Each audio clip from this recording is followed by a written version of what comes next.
Yes. Oke. Selamat malam Pari, selamat malam Cirusi, selamat malam teman-teman semua. Seperti biasa ya, setiap hari Kamis kita ketemu di webinarnya Lompatan Hidup ya.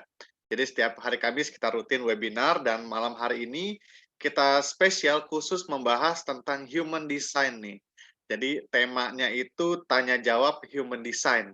Nah, seperti kita tahu ya bahwa Lompatan Hidup itu adalah sebuah komunitas ya yang untuk kita bertumbuh gitu ya bersama untuk juga bisa bagaimana caranya kita mentransformasikan shadow-shadow kita menjadi gift atau light gitu ya. Dan kita biasa dipandu oleh Pak Ari dan juga Cirusi ya sebagai founder Lompatan Hidup. Selamat malam, selamat datang bagi teman-teman yang mungkin baru pertama kali hadir di webinar Lompatan Hidup ya.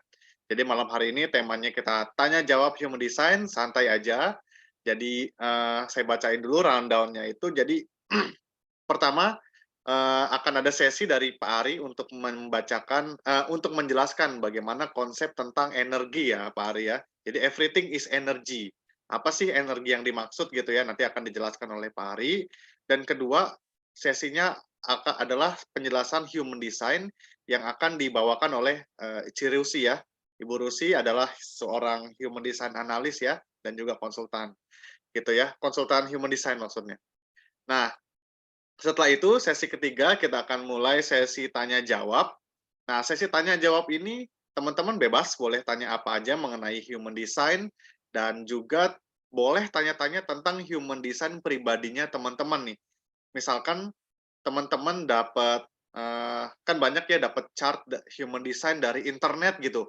Terus udah coba-coba dapat chart gitu ya, masukin data, terus bingung nih, ini apa ini angka-angka gitu ya.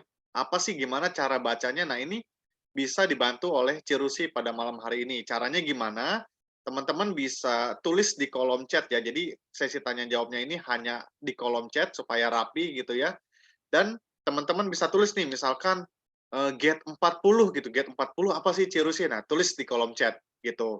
Nah, nanyanya itu juga satu persatu ya. Jadi jangan digabrukin semuanya. Cirusi tolong jelaskan human design saja saya secara keseluruhan. Nah, itu butuh satu sesi private consultation gitu. Nah, kalau malam hari ini jadi tanya jawabnya human design-nya per bagian aja. Misalkan profil 1-3 ini apa sih Cirusi? Nah, itu tulis di kolom chat.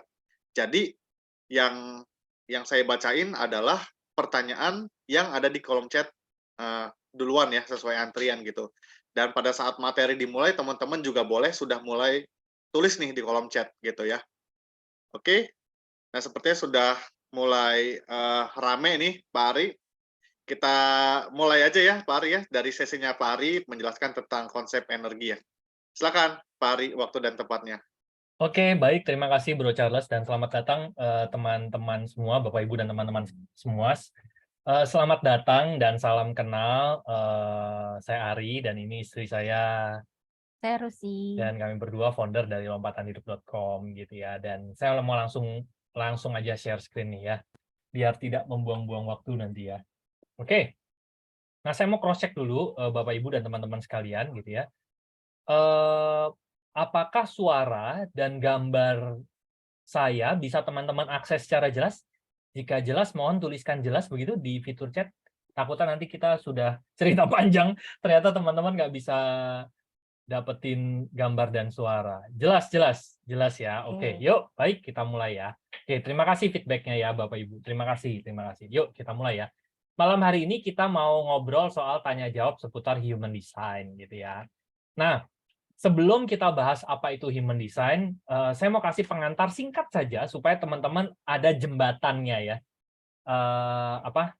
Ada jembatannya supaya nanti teman-teman bisa mendapatkan pengertian dan manfaat human design secara lebih lengkap gitu ya. Saya mulai dengan ini nih.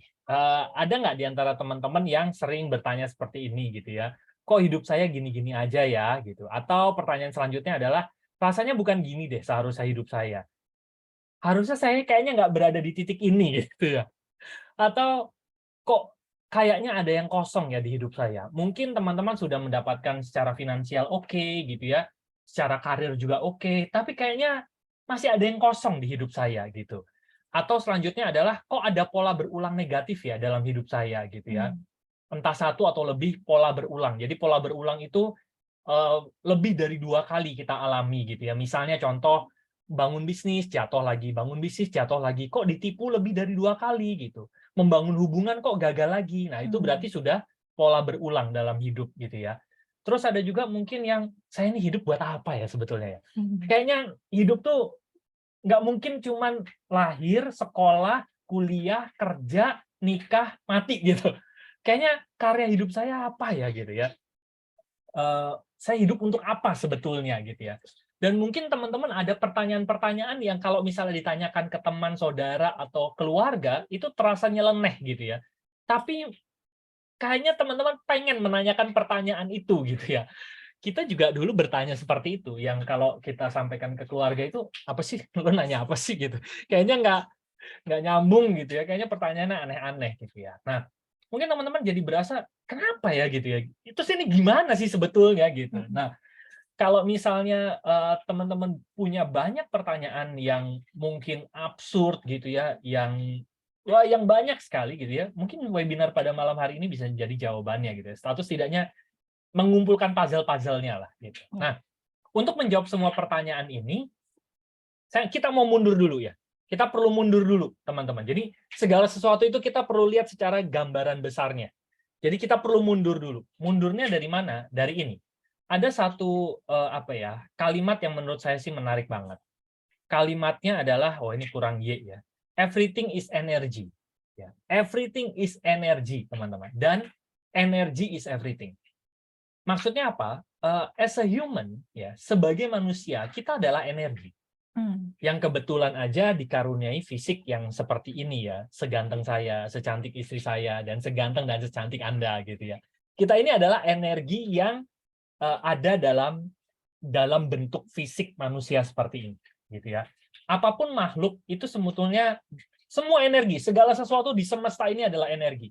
Susunan planet itu energi, planet-planet energi, bahkan semuanya lah gitu. Everything is energy di semesta ini, dan itu kita saling berinteraksi energi satu dengan yang lain gitu ya. Nah, apa dampaknya dengan kita sebagai makhluk energi ini? Sebagai makhluk energi, ya, sebagai energi kita itu bisa berpendar melintasi ruang dan waktu, teman-teman.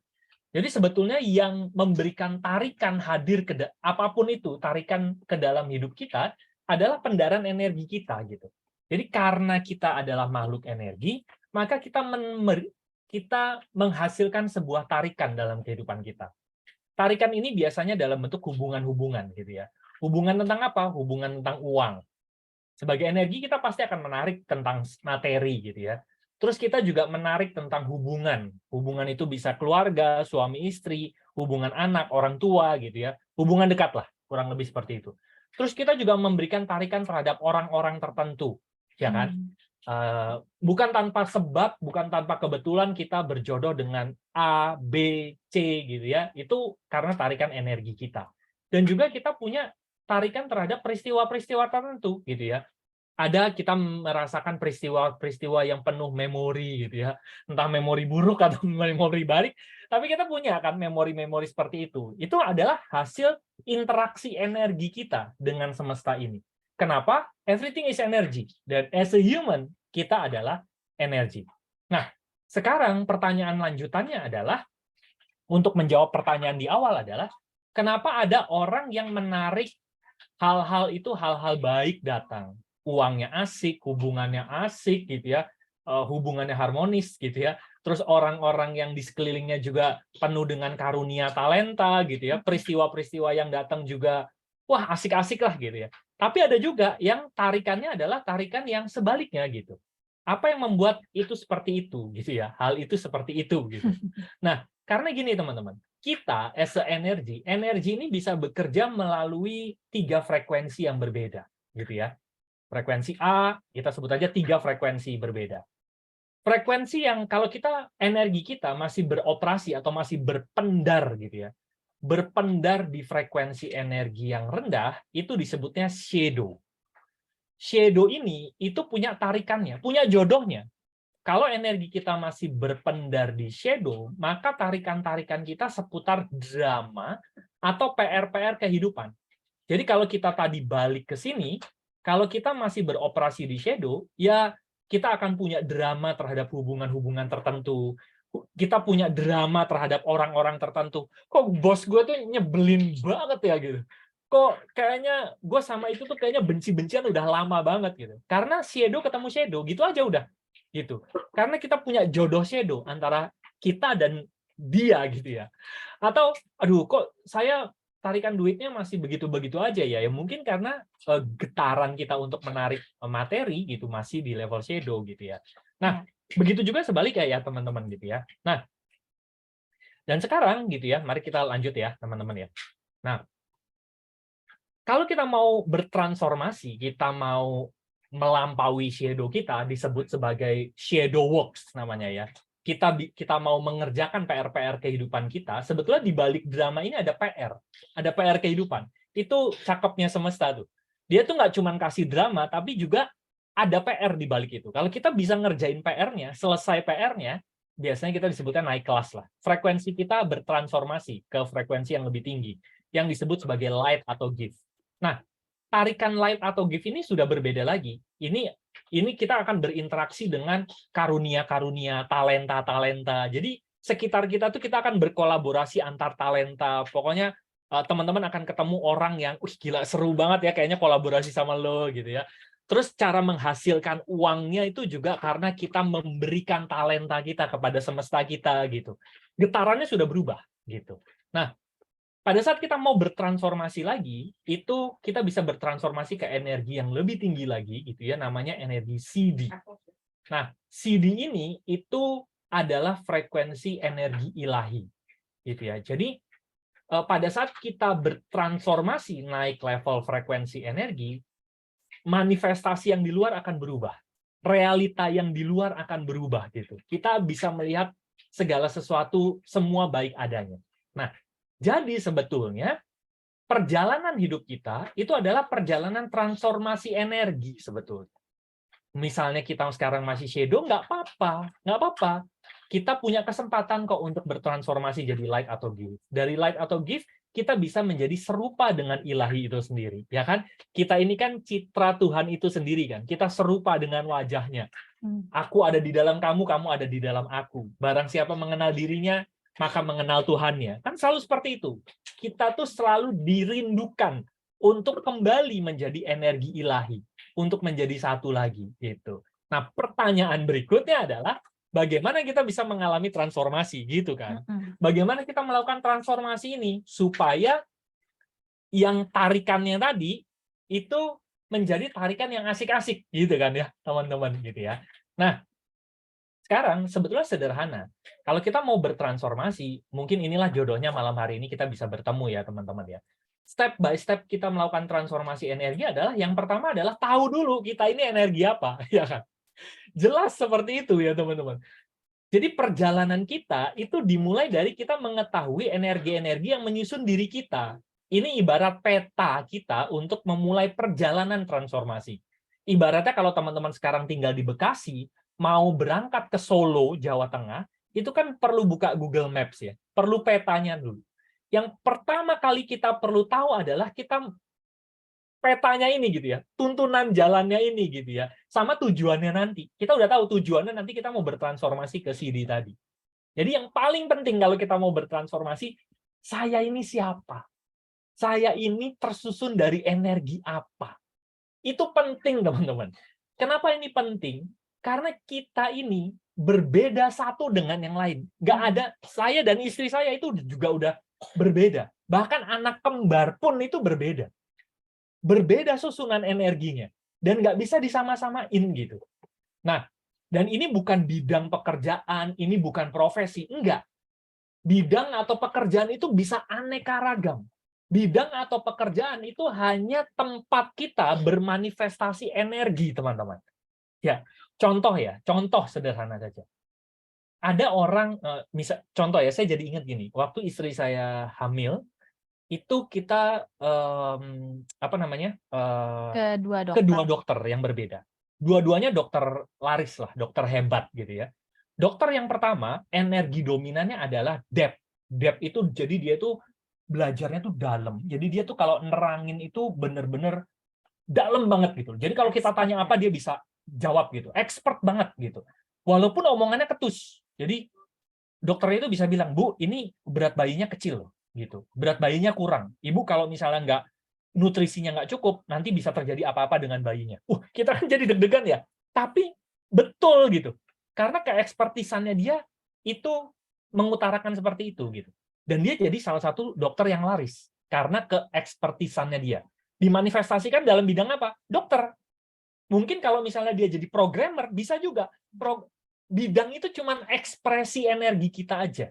Gitu. Nah, tapi ada juga waktu istri saya mau melahirkan, kita ke dokter yang berbeda. Dokter yang satunya lagi, dokter B, kita sebutnya yang tadi dokter A. Si dokter B ini, itu terkenal di kota kami itu gara-gara dia tuh punya energi pelayanan. Jadi begitu kami masuk ke ruangannya, kami disalamin, halo Pak Ari, halo Bu Rusi, gitu. Wah, ramah banget. Jadi kita tuh feels like home gitu. Jadi kayaknya kalau istri saya melahirkan di situ tuh kayak nyaman gitu ya. Santai gitu. Nah, tapi keekspertisannya tidak lebih jago dengan yang A gitu. Tapi dia laris juga gara-gara keramahannya. Nah, teman-teman perlu tahu, kita itu tersusun dari energi apa. Itu baru contoh satu energi ya di dalam diri kita gitu.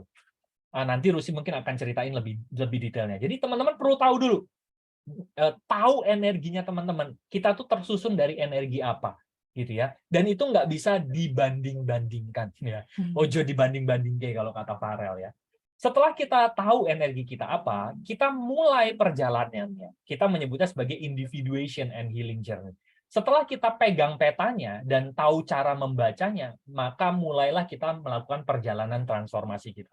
Kalau kita cuma pegang peta, Kak, kalau profil 16 apa ya gitu? Oh, dibacain doang. Udah misalnya contoh. Nggak ada ya 16 ya? Ya, nggak apa-apa. Ya, 13 ya. Misalnya ya, Kak, profil 13 apa? Rusi cerita. Nah, itu begitu cerita teman-teman tahu, oh begini gitu. Terus habis itu petanya dipegangin aja. Nggak mau bertransformasi gitu ya. Ya nggak apa-apa juga gitu ya. Itu perjalanan juga beda-beda ya setiap orang ya teman-teman. Tapi setelah teman-teman punya petanya, yuk jalan. Jalan itu untuk melampaui shadow-shadownya, dan itu perjalanannya perjalanan ke dalam, bukan perjalanan keluar gitu ya. Nah, ini dua proses transformasi. Kita tahu dulu kita ini energi apa. Setelah itu kita melakukan individuation and healing journey. Kita melakukan perjalanannya gitu ya. Nah, apa yang bisa saya alami nanti kalau misalnya saya bertransformasi nih gitu ya. Ada 10 hal ya. Ini adalah perjalanan ya teman-teman ya. Ini teman-teman yang muslim bilangnya perjalanan hijrah ya. Perjalanan kembali ke diri, mengenal dirinya yang sejati gitu ya teman-teman ya. Nah, kalau kita mulai perjalanan kembali ke diri gitu ya. Apa sih yang bisa saya alami dengan bertransformasi energi? Yang pertama adalah tentu saja yang tadi kita bahas, mengalami perubahan tarikan. Yang di luar tadi berubah. Pada saat kita sudah bertransformasi dari shadow ke light, light ke CD, tentu saja lingkaran, ring kita berubah. Manifestasi yang di luar ini juga akan ikut berubah gitu ya, karena like attract like ya teman-teman gitu ya. Yang kedua, jadi misalnya teman-teman tadi ya, bos gua kok kayaknya nyebelin banget gitu ya. Sebetulnya itu bukan tentang bos Anda, bukan tentang bos teman-teman. Itu tentang ada apa yang di dalam yang narik, kok bisanya bekerja sama dengan si bos tadi gitu. Nah, yang kedua adalah memutus pola negatif yang berulang gitu ya. Kalau teman-teman tadi punya pola negatif yang berulang, nanti pola negatifnya bisa berubah. Yang ketiga adalah teman-teman jadi tahu life works-nya. Jadi what am I here to do ya? What am I here to do? Saya ini lahir buat ngapain sebetulnya gitu ya. Ya saya lahir buat ngapain sebetulnya gitu kan. Itu penting sebetulnya life works-nya ya. Ini kayak lagu ya. What am I here? Gitu ya. Itu I'm going. Oh, I'm going to do ya. Gitu ya. Terus yang keempat, kita jadi tahu PR-PR kehidupan kita atau pelajaran hidup kita. Kita kan punya ya drama-drama yang kayaknya sulit sekali gitu ya. Aduh, kenapa ini saya sama si A ini kayaknya berat sekali, sulit sekali memaafkan. Pelajarannya apa sih? Itu jadi tahu nanti gitu ya. Yang kelima, kita jadi sadar dan kembali ke tema hidup kita. Jadi kita tuh punya bahasa kerennya tuh misi jiwa ya. Kalau di human design namanya incarnation cross gitu ya. Yang keenam, kita jadi makin mengikuti tuntunan diri atau mengambil keputusan yang selaras. Atau ini disebutnya sebagai inner authority. Inner authority itu Tuhan udah sangat keren, asik banget. Dia itu udah ngasih kita namanya inner authority. Inner authority itu adalah tuntunan yang di dalam supaya kita bisa mengambil keputusan yang selaras dengan diri kita. Dan selama ini kita ngikutinnya tuh outer authority, ya kan? Ini gimana ya gitu. Bahkan dari kecil kita sering dibilangin sama orang tua tuh nurut, nurut, nurut gitu ya. Ya bukannya nggak boleh nurut sama orang tua gitu ya, tapi banyak tuntutan di luar itu tidak sesuai dengan tuntutan yang di luar itu tidak sesuai dengan yang di dalam gitu ya. Jadi tuntunan diri yang di dalam itu kita perlu ikutin juga gitu ya. Nah, yang ketujuh, teman-teman, itu munculnya aura diri ya dalam bentuk fisik dan mental. Yang kedelapan, teman-teman bisa menjalani purpose of life. Purpose of life itu apa ya? Tujuan hidup ya. Yang membuat kita merasa utuh, gitu ya. penuh gitu. Betul. Gitu ya. Jadi the real dreams kita gitu ya. Yang kesembilan tuh teman-teman bisa unlock IQ, intelligent quotient, terus EQ, emotional quotient gitu ya, sama spiritual quotient gitu ya. Jadi nggak ada orang bodoh di dunia ini, nggak ada teman-teman. Ya, yang belum yang apa namanya ya, yang belum terjadi adalah masih terbungkus shadow aja gitu. Jadi begitu transformasi shadow, IQ-nya tiba-tiba naik dan lain sebagainya gitu ya. Terus yang ke-10 teman-teman bisa mengenal dan menjalani true prosperity-nya. Jadi ini bukan kaya ya, kaya itu sekedar wealth, tapi prosper itu makmur gitu teman-teman. Gitu ya. Jadi 10 hal ini nanti teman-teman yang bisa alami ya gitu ya. Nah, sekarang pertanyaan berikutnya adalah lalu apa tools yang membantu kami untuk kita tahu energi kita gitu ya. Terus terang tools yang membantu kami berdua itu adalah human design. Ini adalah tools yang sangat membantu kami ya teman-teman ya. Jalannya itu bisa macam-macam ya teman-teman. Kita melakukan transformasi itu jalannya bisa macam-macam ya. Ada yang ada jalan A, jalan B, jalan C, jalan D gitu ya. Kita tidak mempermasalahkan bungkusnya teman-teman. Sekali lagi ya. Tapi teman-teman tolong pahami esensinya ya. Bungkusnya bisa macam-macam. Teman-teman bisa meditasi, bisa apa segala macam, itu cuma jalan saja untuk kita bisa bertransformasi menuju serupa lagi dengan energi agung ya teman-teman. Nah, kebetulan kami itu sangat terbantu sekali dengan tools yang namanya human design. Nah, lalu pada saat kita melakukan perjalanannya individuation and healing journey, kami itu sangat terbantu sekali dengan Gene Key dengan Golden Path-nya. Jadi ini perjalanannya dituntun New Kid on the Block ya, step by step teman-teman. Gitu ya. Jadi enak banget gitu. Ini adalah dua tools yang sangat membantu kami untuk melakukan transformasi tadi, teman-teman. Nah, sekarang secara singkat Rusi akan jelasin untuk yang human design dulu ya, teman-teman. Karena kalau Gene Key Golden Path kita nanti akan punya sesi sendiri, akan panjang lagi nanti gitu ya. Human design itu apa? Silakan Bu Rusi. Ya, selamat malam. Ya, jadi human design itu sebetulnya satu ilmu ya, satu pengetahuan, dan ini tidak berkaitan dengan agama atau belief system apapun. Jadi ini universal dan sifatnya adalah sifatnya adalah ilmu pengetahuan. Gitu ya, karena science ya. Ya, cuma memang human design ini adalah gabungan dari 4 ilmu ya. Ada ilmu kuno, ada ilmu modern. Ya, oke, tunggu bentar. Saya minum dulu.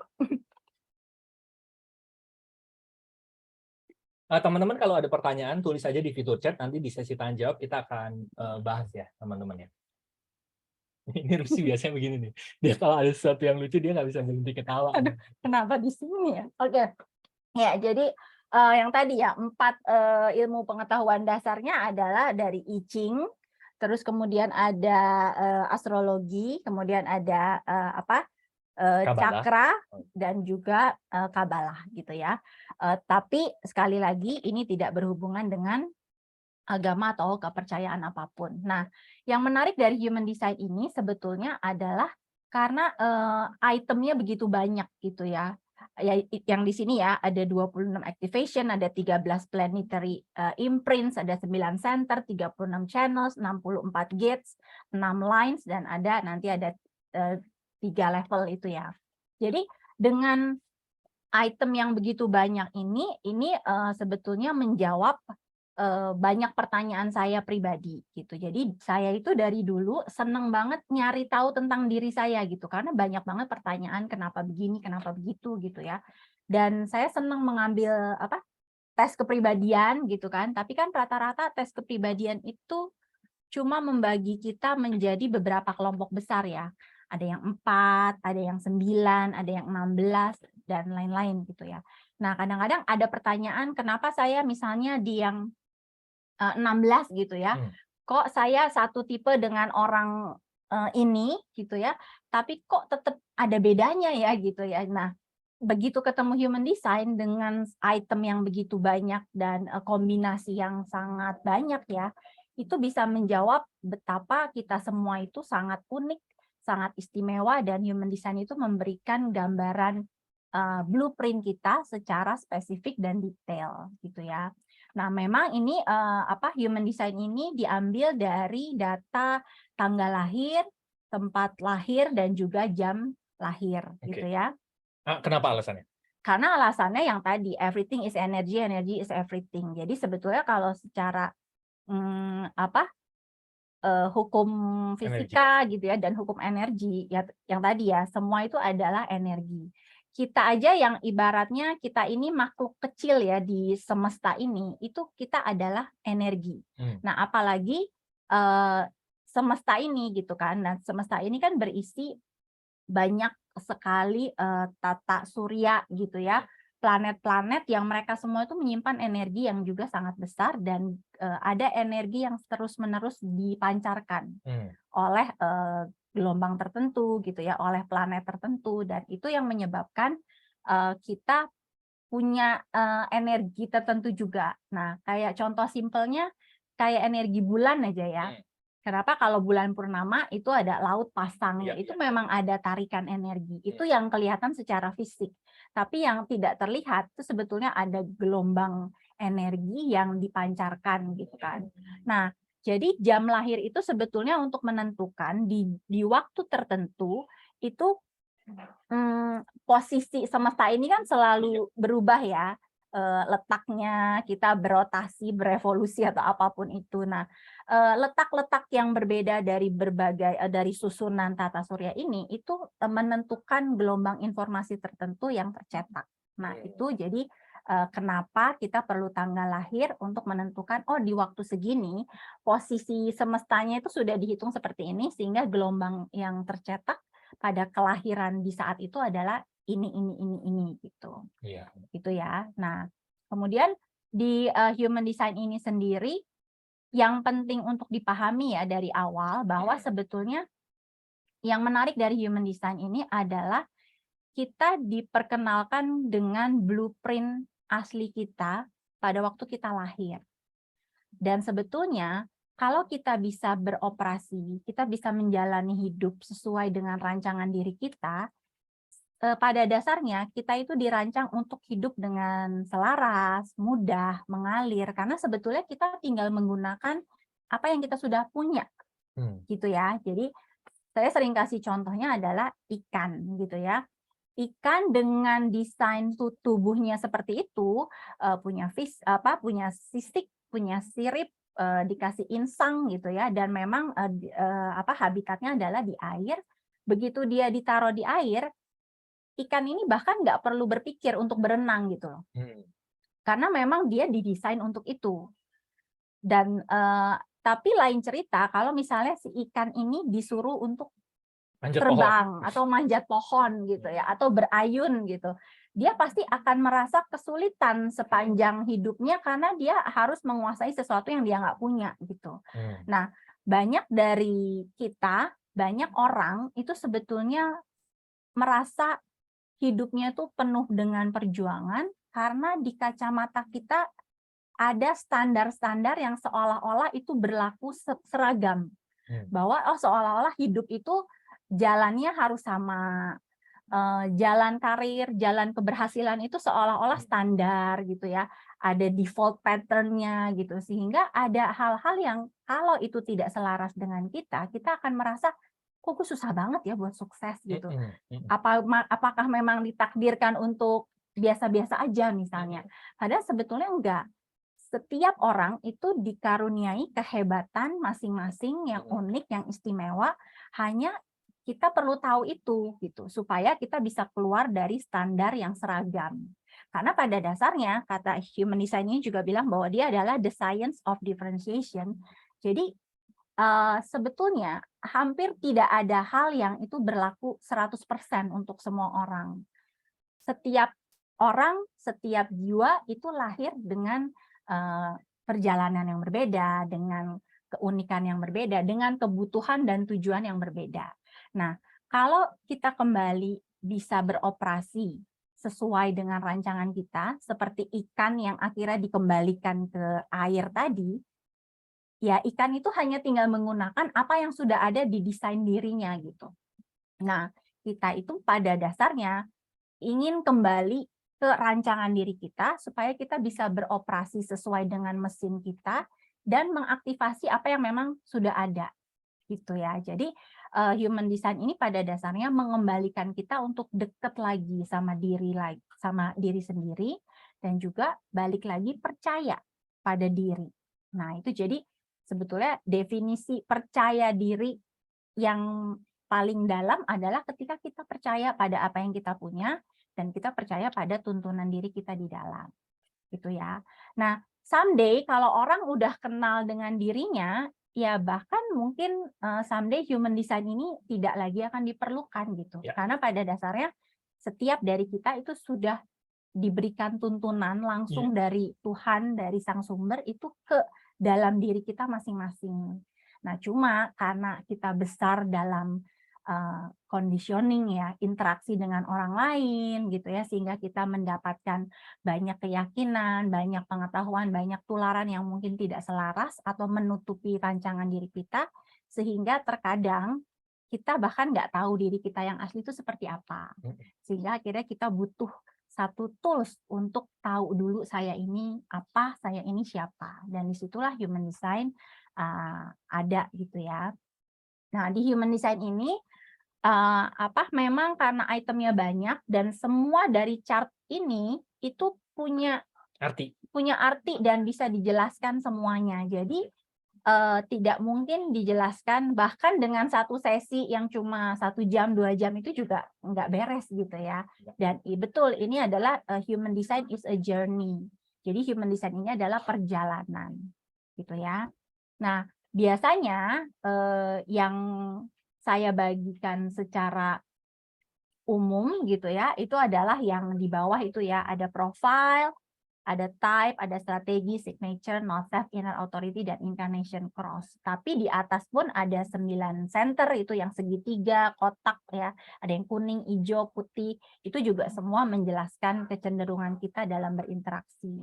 Kemudian ada gate-gate, ada angka dari 1 sampai 64, itu adalah 64 bentukan energi gitu ya. Dan kalau yang Ari bilang tadi, setiap energi itu bisa termanifestasi dalam 3 bentuk, tergantung frekuensi diri kita, yaitu shadow, gift, dan CD. Berarti kalau 64 dikali 3 ya berarti ada sekian bentuk gitu ya yang mungkin muncul dari manusia gitu kan. Jadi ada banyak sekali gambarannya. Nah, apakah setiap orang di dalam dirinya ada 64 energi itu? Enggak ya. Jadi setiap orang itu hanya bisa punya maksimal paling banyak itu ada 26. Maksimal ya. Maksimal. Dan itu jumlahnya bisa beda-beda. Contohnya saya cuma punya 18 yang aktif. Jadi artinya ada energi-energi tertentu yang tercetaknya beberapa kali. Nah, ini kalau teman-teman lihat kan di yang sebelah kiri ya, itu ada yang hitam. Sebelah kanan. Sebelah kanan hitam, sebelah kiri merah gitu kan. Itu ada, kalau yang hitam itu adalah energi yang tercetak pada waktu kelahiran kita gitu ya.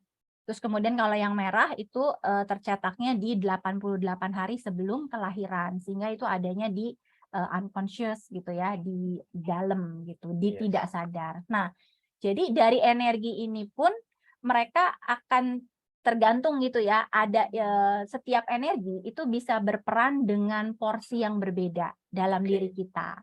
Juga berperan untuk area atau aspek yang berbeda gitu. Jadi itu yang juga bisa berbeda antara satu orang dengan yang lainnya. Misalnya ada orang yang sama-sama ada 2 orang yang sama-sama punya energi 4 misalnya. Tapi yang satu 4-nya planet mana misalnya ya kan itu 13 simbol itu adalah planet ya. Yang satu di mana, yang satunya lagi di mana. Nah, berarti walaupun dua orang ini punya energi yang sama-sama 4, tapi energi 4 ini bekerja secara berbeda di dua orang ini. Gitu ya. Jadi PR-nya juga beda ya. Ya, PR-nya beda, munculnya di aspek yang berbeda, porsinya juga mungkin berbeda gitu. Yes. Terus ini ya, mau dijelasin yang Gimana? Untuk profile? penjelasan mungkin di YouTube kita udah jelasin Iya. yang satu-satu ya, strategi itu apa, signature itu apa, Betul. note self itu apa. Ya. Jadi nanti kalau teman-teman tanya strategi itu apa ya, signature itu apa ya, inner authority itu apa ya, mungkin teman-teman bisa masuk ke YouTube-nya Lompatan Hidup. Nanti di sana sudah ada penjelasan-penjelasannya. Ya, masuk aja ke YouTube, cari Lompatan Hidup. Nanti sudah ada penjelasannya ya. Dan disusun urut ya. Jadi kayak profile. Profile itu ada 12 macam. Yes. Ada 12 macam profile di YouTube. Kita udah share 12-12-nya itu gambaran singkatnya seperti apa. Yes. Kemudian type itu ada 5. Nah, itu juga di YouTube kita udah kasih manifesting generator, manifestor itu seperti apa, projector, reflektor itu punya kecenderungan seperti apa secara garis besar. Kemudian strategi juga ada ya, ada strategi, kemudian signature not self dan juga inner authority. Inner authority itu ada 6 kayaknya. Itu juga udah ada, kita share satu-satu ya, per video. Emotional authority itu apa, sakral apa, dan yang lain-lain. Yes. Termasuk ini ya 9 cakra ini yang segitiga dan kotak ini. Iya, ini betul. juga ini yang atas ini segitiga apa. Nah, itu kita udah share juga di YouTube Lompatan Hidup. Jadi masuk aja ke YouTube-nya Lompatan Hidup supaya teman-teman tahu basic-basicnya dulu ya gitu ya. Karena kan teman-teman udah di sini. Jadi buat teman-teman yang udah mulai tahu nih ya, Kak, saya manifestor generator profile 24 itu artinya apa? Biar kita bisa jawab-jawabin lebih lama. Ya, bisa nonton. Oh, berarti yang ditonton kombinasi video manifesting generator dengan profile 24 misalnya gitu ya. Itu. Jadi, tapi intinya dengan kalau misalnya buat teman-teman yang baru banget di Human Design, mulai dari mana? Mulai aja dari yang tulisan di bawah itu. Dari kenal profile, dari kenal type, strategi, signature, not self, dan juga inner authority. Karena sebetulnya secara gambaran besarnya, kita itu udah dikasih sinyal, udah dikasih tuntunan. Jadi buat tahu mana yang baik buat kita, mana yang selaras, Human Design itu nggak akan ngasih tahu A, B, C-nya gitu ya. Nggak akan ngasih tahu, oh bidang yang baik untuk kamu tuh ini gitu ya. Itu akan jadi sugesti atau tularan baru gitu. Tapi sebetulnya Human Design itu mengembalikan supaya kita bisa dengerin rasa dan tuntunan yang di dalam, sehingga kita sendiri yang sebetulnya bisa mengenali, oh saya kalau mengerjakan ini, rasanya ini. Oh berarti tuntunan dari diri saya bilang ini yang oke. Oh kalau saya ketemu ini, kok kayaknya rasanya begini. Oh ini tanda rasa ini tuh ternyata maksudnya ini. Sehingga pada dasarnya kita diajak gitu ya untuk kembali mendengarkan diri, karena sebetulnya dari kita kecil sampai sekarang diri kita itu selalu ada, selalu bersuara, selalu kasih tuntunan sebetulnya. Cuma kitanya yang seringkali nggak tahu mana suara diri, mana yang suara dari luar, mana yang bisa kita percaya, mana yang perlu kita pegang gitu. Nah itu Human Design itu ujung-ujungnya membuat kita bisa dengar lagi. Sehingga pada akhirnya tuntunan dari dalam ini kan sifatnya sangat customized ya, sangat personal. Bisa jadi apa yang baik buat kita ternyata belum tentu cocok untuk orang lain. Nah, sehingga ini kadang-kadang yang membuat kita suka galau ya. Kok kita kayaknya feel-nya ini, tapi begitu nanya ke orang, kok orang pendapatnya beda semua ya, terus yang mana yang harus saya ikuti gitu. Ya memang karena ya tadi, setiap orang punya tuntunan yang pribadi karena mereka punya energi yang unik, punya tujuan unik, punya shadow beda-beda, punya pelajaran beda-beda, sehingga bisa jadi apa yang baik untuk kita itu bisa jadi berbeda gitu kan, dan sebaliknya. Nah itu sih, jadi begitu kita tahu inner authority misalnya, inner authority ini kan otoritas di dalam diri kita yang memberi kita tuntunan supaya kita bisa tahu, bisa memilih sebetulnya inner authority itu bilang ya atau bilang enggak gitu. Nah, itu bagaimana mengenalinya, tandanya seperti apa. Nah, itu kalau kita sudah kenal inner authority kita makin tahu, oh ini rasanya kalau saya ketemu hal yang selaras gitu ya. Kemudian juga signature, not self itu juga semua sinyal yang sebetulnya ada dan keluar dari diri kita, dan akan sangat membantu kalau kita akhirnya bisa membaca pertanda-pertanda yang sebetulnya diri kita udah berikan, Iya. gitu ya. Kita langsung tanya jawab aja. Oke. Sekalian, biasanya kalau di pertanyaan nanti kita Bisa bisa langsung jawab jawab. sekalian ya di sana. Ya. Kita kembali Oke. ke Bro Charles dulu ya. Silakan Bro Oke, Charles. oke.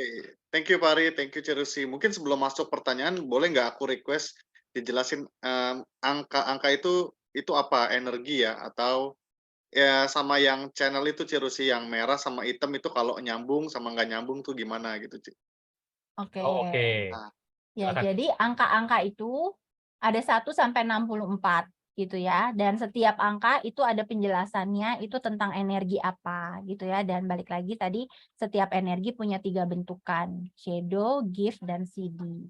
Kemudian kalau yang merah dan hitam kan udah ya tadi ya. Kalau yang hitam intinya itu yang tercetak di waktu kelahiran. Kalau yang merah tercetaknya di 88 hari sebelum kelahiran. Jadi kalau yang hitam itu adanya di conscious, jadi ada di lapisan sadar, di personality. Jadi sedikit banyak biasanya kita sadar sih sama energi-energi yang hitam Sini ya. ya. Oh iya, saya begini gitu ya. Kayak iya sih, bisa ngerasain sih gitu. Tapi kalau yang merah itu karena adanya di desain dan dia di kerangka kan, dia tercetaknya 88 hari sebelum kelahiran. Jadi dia itu lebih di dalam gitu. Dia yang mendasari sebetulnya. Sehingga karena adanya di tidak sadar, biasanya kita sulit ya untuk menyadari tentang energi-energi desain ini, tapi kok kita merasakan pengaruhnya besar terhadap diri kita, terhadap hidup kita. Dan biasanya energi yang kita tidak sadari ini, karena energi itu kan terpancar. Biasanya itu yang ngerasain orang lain gitu, tapi kitanya biasanya nggak terlalu ngeh gitu ya. Nah, menariknya di human design kita bisa mengenali dua-duanya, bisa mengenali yang disadar, bisa mengenali yang tidak sadar juga, sehingga kita bisa mengamati pengaruh energi-energi itu terhadap perilaku kita, terhadap pola-pola berulang, terhadap cara kita bereaksi terhadap sesuatu. Itu energi-energi ini yang menentukan sebetulnya, yang berpengaruh gitu ya. Terus kemudian kalau ya ada yang belang-belang gitu ya, kalau teman-teman lihat ada yang merah hitam, berarti dia tercetaknya 2 kali. Di 88 hari sebelum kelahiran dia tercetak, jadi ada merahnya. Kemudian di waktu kelahiran dia masih ada juga, jadi masih tercetak juga itu ya. Kayak yang contoh gate 10 di kotak warna kuning di tengah itu ada gate 10, itu kan keluarnya belang-belang ya, merah hitam, karena berarti dia tercetak di hitam ada, di merah ada. Terus kemudian kalau channel-channel ini itu kan kalau kita lihat ada susunannya dan ada dua gate. Gate itu ini ya. Dua gate itu yang angka ya. 2 gate yang ternyata kalau saling menyala, ternyata ada 2 gate yang terhubung jadi satu garis gitu ya. Contohnya ini 10 sama 34 itu kan. 10-nya di yang kotak kuning tengah itu nyambung dengan merah 34 di kotak warna merah bawahnya. Nah, kalau ada yang nyambung seperti itu kita sebutnya channel kalau di human design. Nah, channel ini adalah berarti 2 gate, 2 energi yang sama-sama nyala, berinteraksi, sehingga mereka membentuk jadi satu paket. Satu paket talenta, satu paket karunia yang saling melengkapi antara 2 energi yang terhubung itu. Ini juga ya. Ya, 12-22, 10-34, terus Nih. berapa itu? Berapa sih itu ya 43 angkanya? Ya? Oh, 4323 gitu Iya. ya. Ya, itu yang disebut channel gitu. Jadi kita bisa melihat potensi-potensi kita apa saja, dan juga selain potensi yang tadi ya, kalau kita tahu shadow kita, kecenderungan shadow kita apa, biasanya kita jadi lebih mudah membaca pelajaran kita tuh yang harus kita selesaikan sebenarnya apa sih gitu. Jadi akan lebih mudah memaknai pengalaman-pengalaman, pola-pola berulang yang datang ke dalam hidup kita. Itu sebetulnya ajakan untuk kita belajar apa, gitu. Gitu? Ya. Thank you Cirusi penjelasannya. Kita langsung masuk ke sesi tanya jawab ya, Pak Ari Cirusi ya. Silakan. Aku mulai dari yang paling atas nih, dari Mas Wira sama Mas Reza. Ini sama Oke. nih, profilnya 46 nih Cirusi. Oke. Oke. Nah, Oke. 46. Udah pernah dibahas di YouTube sih, mungkin Cirusi mau jelasin dikit di sini. Oke. Iya, oke, nggak apa-apa, singkat aja ya. Jadi Nanti intinya, lengkapnya di YouTube ya.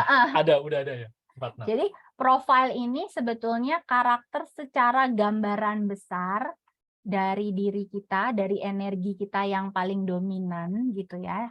Jadi kita punya 4 energi yang paling dominan dari sekian banyak energi yang tercetak gitu kan. Dan 46 ini adalah warna dari 4 energi yang dominan itu. Nah, profil ini menggambarkan karakter secara gambaran besar. Nah, 4 itu adalah profil oportunis, kemudian 6 itu profil role model.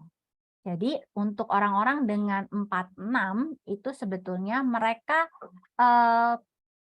punya peran itu untuk melayani, untuk servis ya. Karena 4 ini adalah profil yang sebetulnya berhubungan dengan kemanusiaan gitu ya, dengan network, dengan orang banyak, dan memang energinya adalah energi untuk melayani.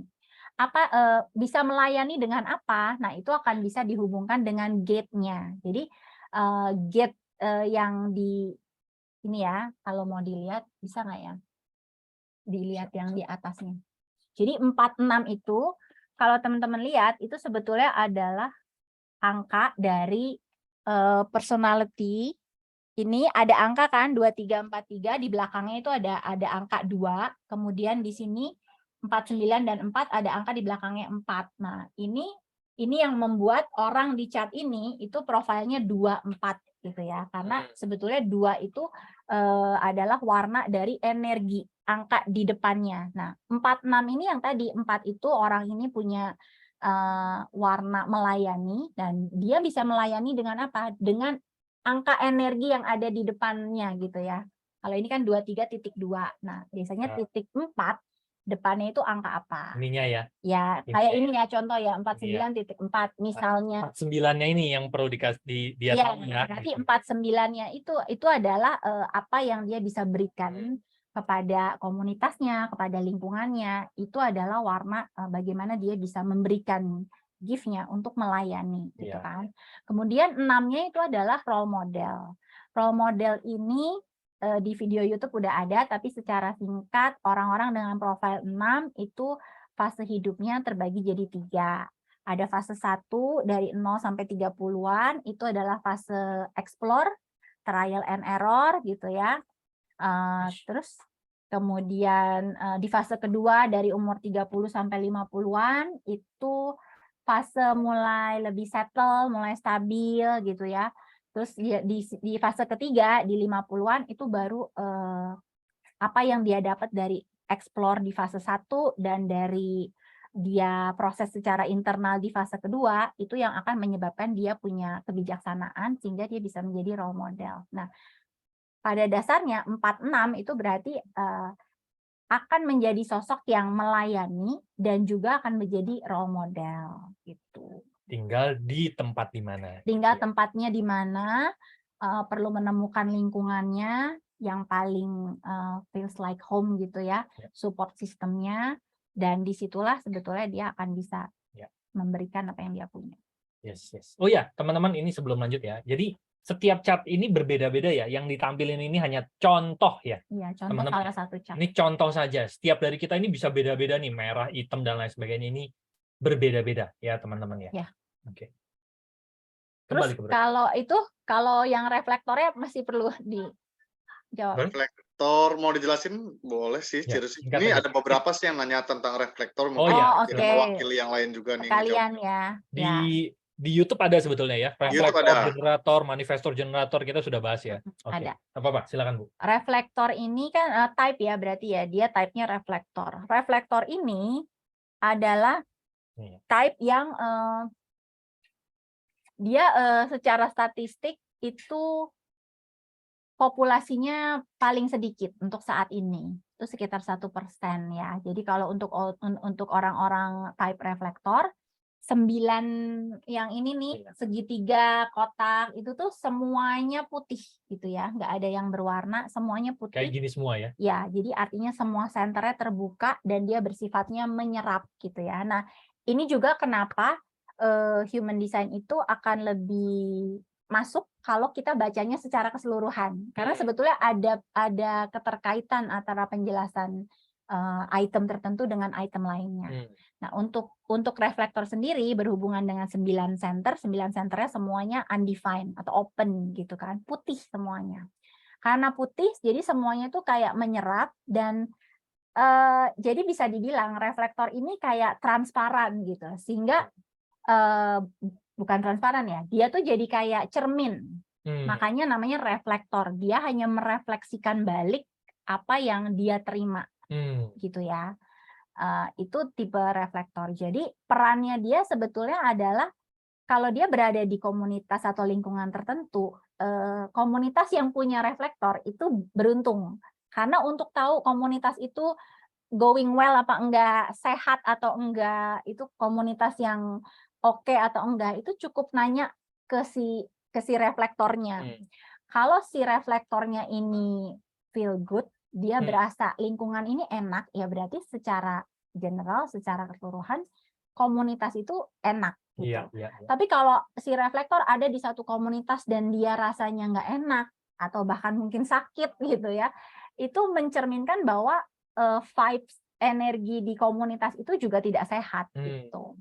Jadi reflektor itu sebetulnya ya nikmati saja tugas untuk menerima dan merefleksikan gitu ya. Dan yang pasti kalau untuk reflektor jangan membandingkan diri dengan orang lain karena reflektor itu ya paling unik kan karena cuma ada 1%, tapi dengan keunikannya itulah itu yang membuat si reflektor ini dicari dan justru karena jarang gitu kan. Karena jarang makanya yang tadi saya bilang kalau komunitas punya reflektor itu sebetulnya beruntung karena bisa tahu gitu ya dari si reflektor ini. Jadi kalau untuk reflektor kuncinya nikmati keunikannya, nikmati pengalaman yang kayak warna, karena reflektor ini semuanya putih, dia tuh justru punya pengalaman untuk mengalami semua energi, dia bisa mengalami jadi berbagai hal, berbagai identitas, tapi tidak perlu takut, terus lantas saya nggak punya identitas dong, nggak gitu juga gitu ya.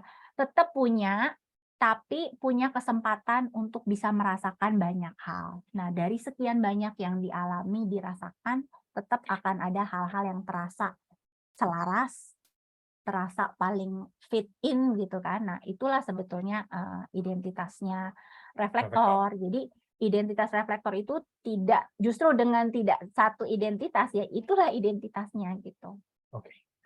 Yang penting nikmati dan jangan membandingkan. Oke, sip. Thank you Cerusi. Seperti biasa, kalau mau lebih lengkap lagi, tentunya perlu dibedah satu-satu gate per gate-nya ya, Cirusi ya. Dan Ya, itu karena bisa ambil sesi konsultasi dengan Cirusi ya, nanti one on one ya. Ya. Oke. Lanjut ya Cirusi ya. Ini dari Mbak Nuha, profil 13. Profil 13 ini juga udah ada sih di YouTube ya. Mau dijelasin lagi Cirusi? Oke, singkat ya. Iya. 1-3, satunya itu adalah investigator, 3-nya adalah experiential atau martir. 1-3 ini jadi sebetulnya menarik karena ada 2 kecenderungan yang berbeda tapi saling melengkapi. Satunya itu adalah saringan gitu kan. Saringan investigator tadi kan. Jadi profil 1 ini seneng banget ngulik, seneng banget investigasi, mengajukan banyak pertanyaan, sampai dia merasa cukup, sampai dia merasa aman. Jadi kalau belum merasa cukup, belum merasa aman, gali aja terus gitu, nanya, ya benar-benar investigator gitu kan. Jadi biasanya orang-orang juga orang-orang di sekelilingnya itu susah bohong biasanya sama orang-orang yang profil 1 gitu, karena ketahuan gitu kan. Nah, jadi di satu sisi dia punya saringan yang rapat karena dia akan banyak nanya, sampai dia merasa cukup, aman, percaya, tapi di sisi lain ada dorongan untuk eksperimen. 3-nya ini adalah profile explore, trial and error, eksperimen gitu ya. Jadi 3-nya ini memang terdorong untuk coba gitu kan. Dan biasanya profil 1-3 ini adalah orang-orang yang selalu pengen bawa hal-hal itu jadi lebih baik, lebih bagus gitu ya. Pokoknya lebih selalu pengen di-upgrade gitu. Dan cuma apa ya, untuk tahu kapan investigasinya supaya nggak kerapetan dan juga gimana biar explore-nya itu nggak kebablasan trial and error terus ya, itu dengarkan inner authority-nya, karena nanti inner authority akan menuntun kapan saatnya investigasinya cukup atau trial and error atau eksperimen mana yang layak dimasuki, karena tidak semua eksperimen itu layak gitu kan. Ada yang berujung krisis, berujung cuma buang-buang waktu, capek, tenaga doang, tapi ada juga trial and error yang berefek baik untuk pertumbuhan. Nah, itu nanti inner authority yang akan mengarahkan. Singkatnya gitu. Lebih lengkapnya ada di video 1-3 ya, di profile. Oke. Dan lebih lengkapnya lagi cek konsultasi sama Cirusi ya. Ya, itu baru 1 part 1-3 soalnya. Itu karena baru 1 part, iya. Nanti bisa dihubungkan ke bagian-bagian lain. Iya, dan lebih hebatnya lagi kalau konsultasi sama Cirusi itu bisa dihubungkan sama kehidupan yang sudah terjadi sama kita gitu. Terus dikasih strategi yang lebih cocok sama human design kita tuh apa gitu ya. Oke. Lanjut lagi ya, Cirusi ini dari Ci Fiona. Ci Fiona nanya lebih dalam tentang conscious dan unconscious di HD. Ini sama ya kayak tadi desain dan personality ya, Cirusi ya? Iya, betul. Iya. Jadi Berarti sudah dijelaskan tadi ya. Oke, selain dari printnya di waktu yang berbeda, itu Ci, dia tercetaknya yang satu di conscious, yang kalau conscious itu kan disadar ya tadi ya, di personality. Jadi yang tadi sih udah ya, sedikit banyak kita menyadari dan itu adanya di luar, banyak tertampak gitu kan, lebih kelihatan. Tapi kalau unconscious itu biasanya orang lain yang ngerasa. Ya, biasanya orang lain yang merasa, tapi dia punya pengaruh lebih besar gitu kan. Kalau yang kayak kita tahu deh di mana, kita pernah belajar ya bahwa pikiran sadar itu powernya 12%, sedangkan yang tidak sadar itu 88%. Nah, dengan tahu conscious dan unconscious, kita tuh jadi bisa mengenali dorongan yang 88% yang nggak kelihatan ini, itu sebetulnya apa yang mengalir yang membuat kita tuh punya pola-pola tertentu.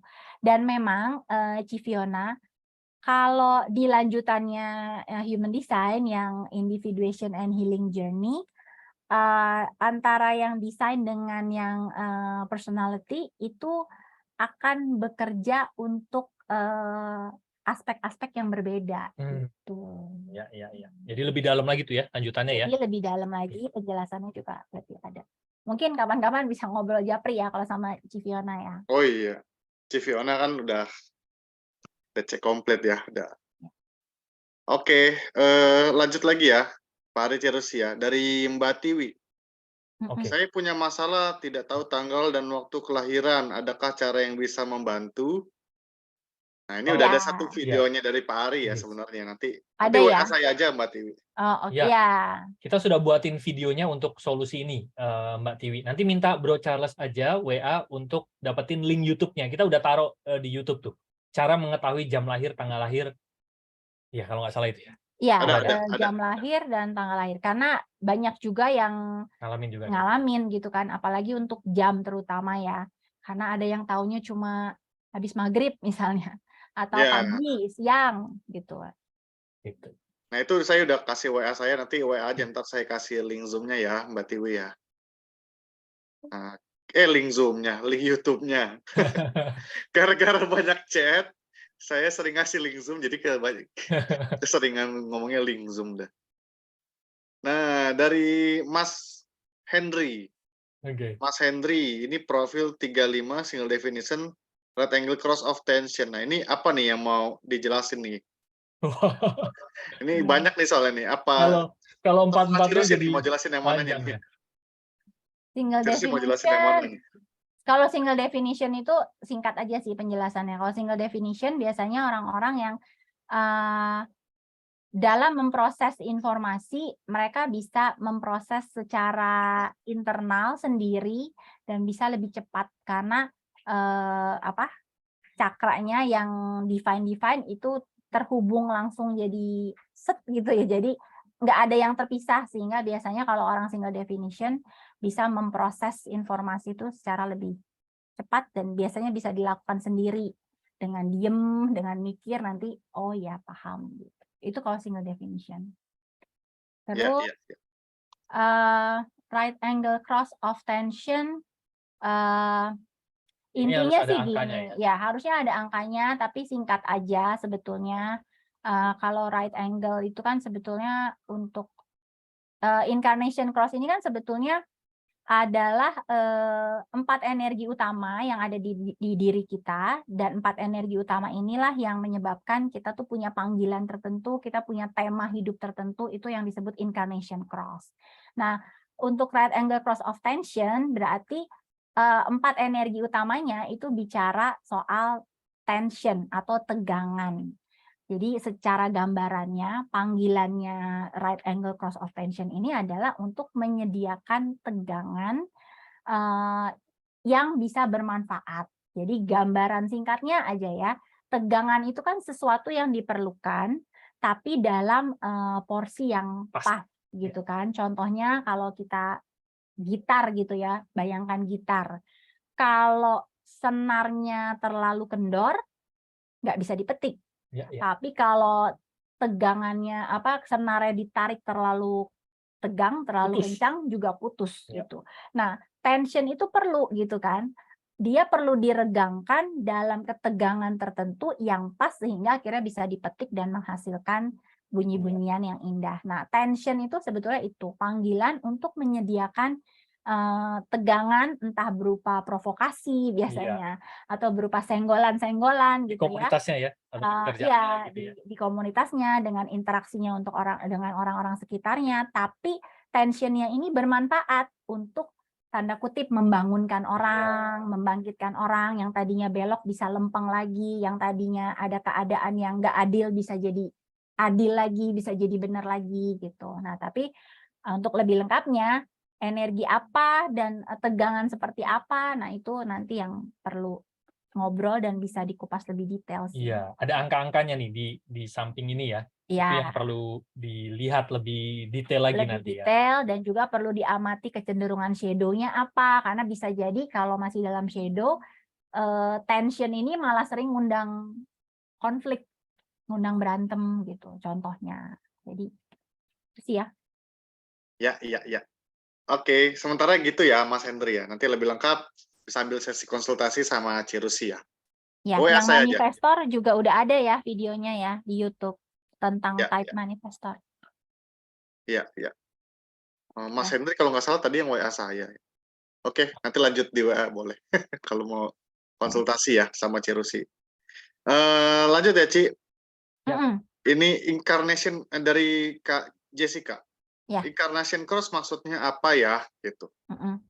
Oke. Incarnation cross itu apa, Ci? Mungkin sama yang left sama yang right itu apa bedanya, Ci? Ya, jadi incarnation cross ini sendiri seperti yang tadi kita udah bahas sekilas ya. Incarnation cross itu adalah 4 energi dominan gitu ya. 4 energi dominan dalam diri kita. Jadi yang tadi saya bilang juga bahwa dari energi-energi yang tercetak di dalam diri kita itu porsinya berbeda. Ada energi yang lebih minor gitu ya, yang lebih ada tapi munculnya sesekali, tapi ada energi-energi yang sangat dominan membentuk desain diri kita. Nah, 4 yang paling dominan itulah yang membentuk incarnation cross kita. Jadi incarnation cross ini bisa dibilang adalah tema hidup yang muncul dari 4 energi yang paling dominan. Karena energi itu sebetulnya pasti ada peruntukannya gitu kan, karena dia berhubungan dengan potensi, talenta gitu.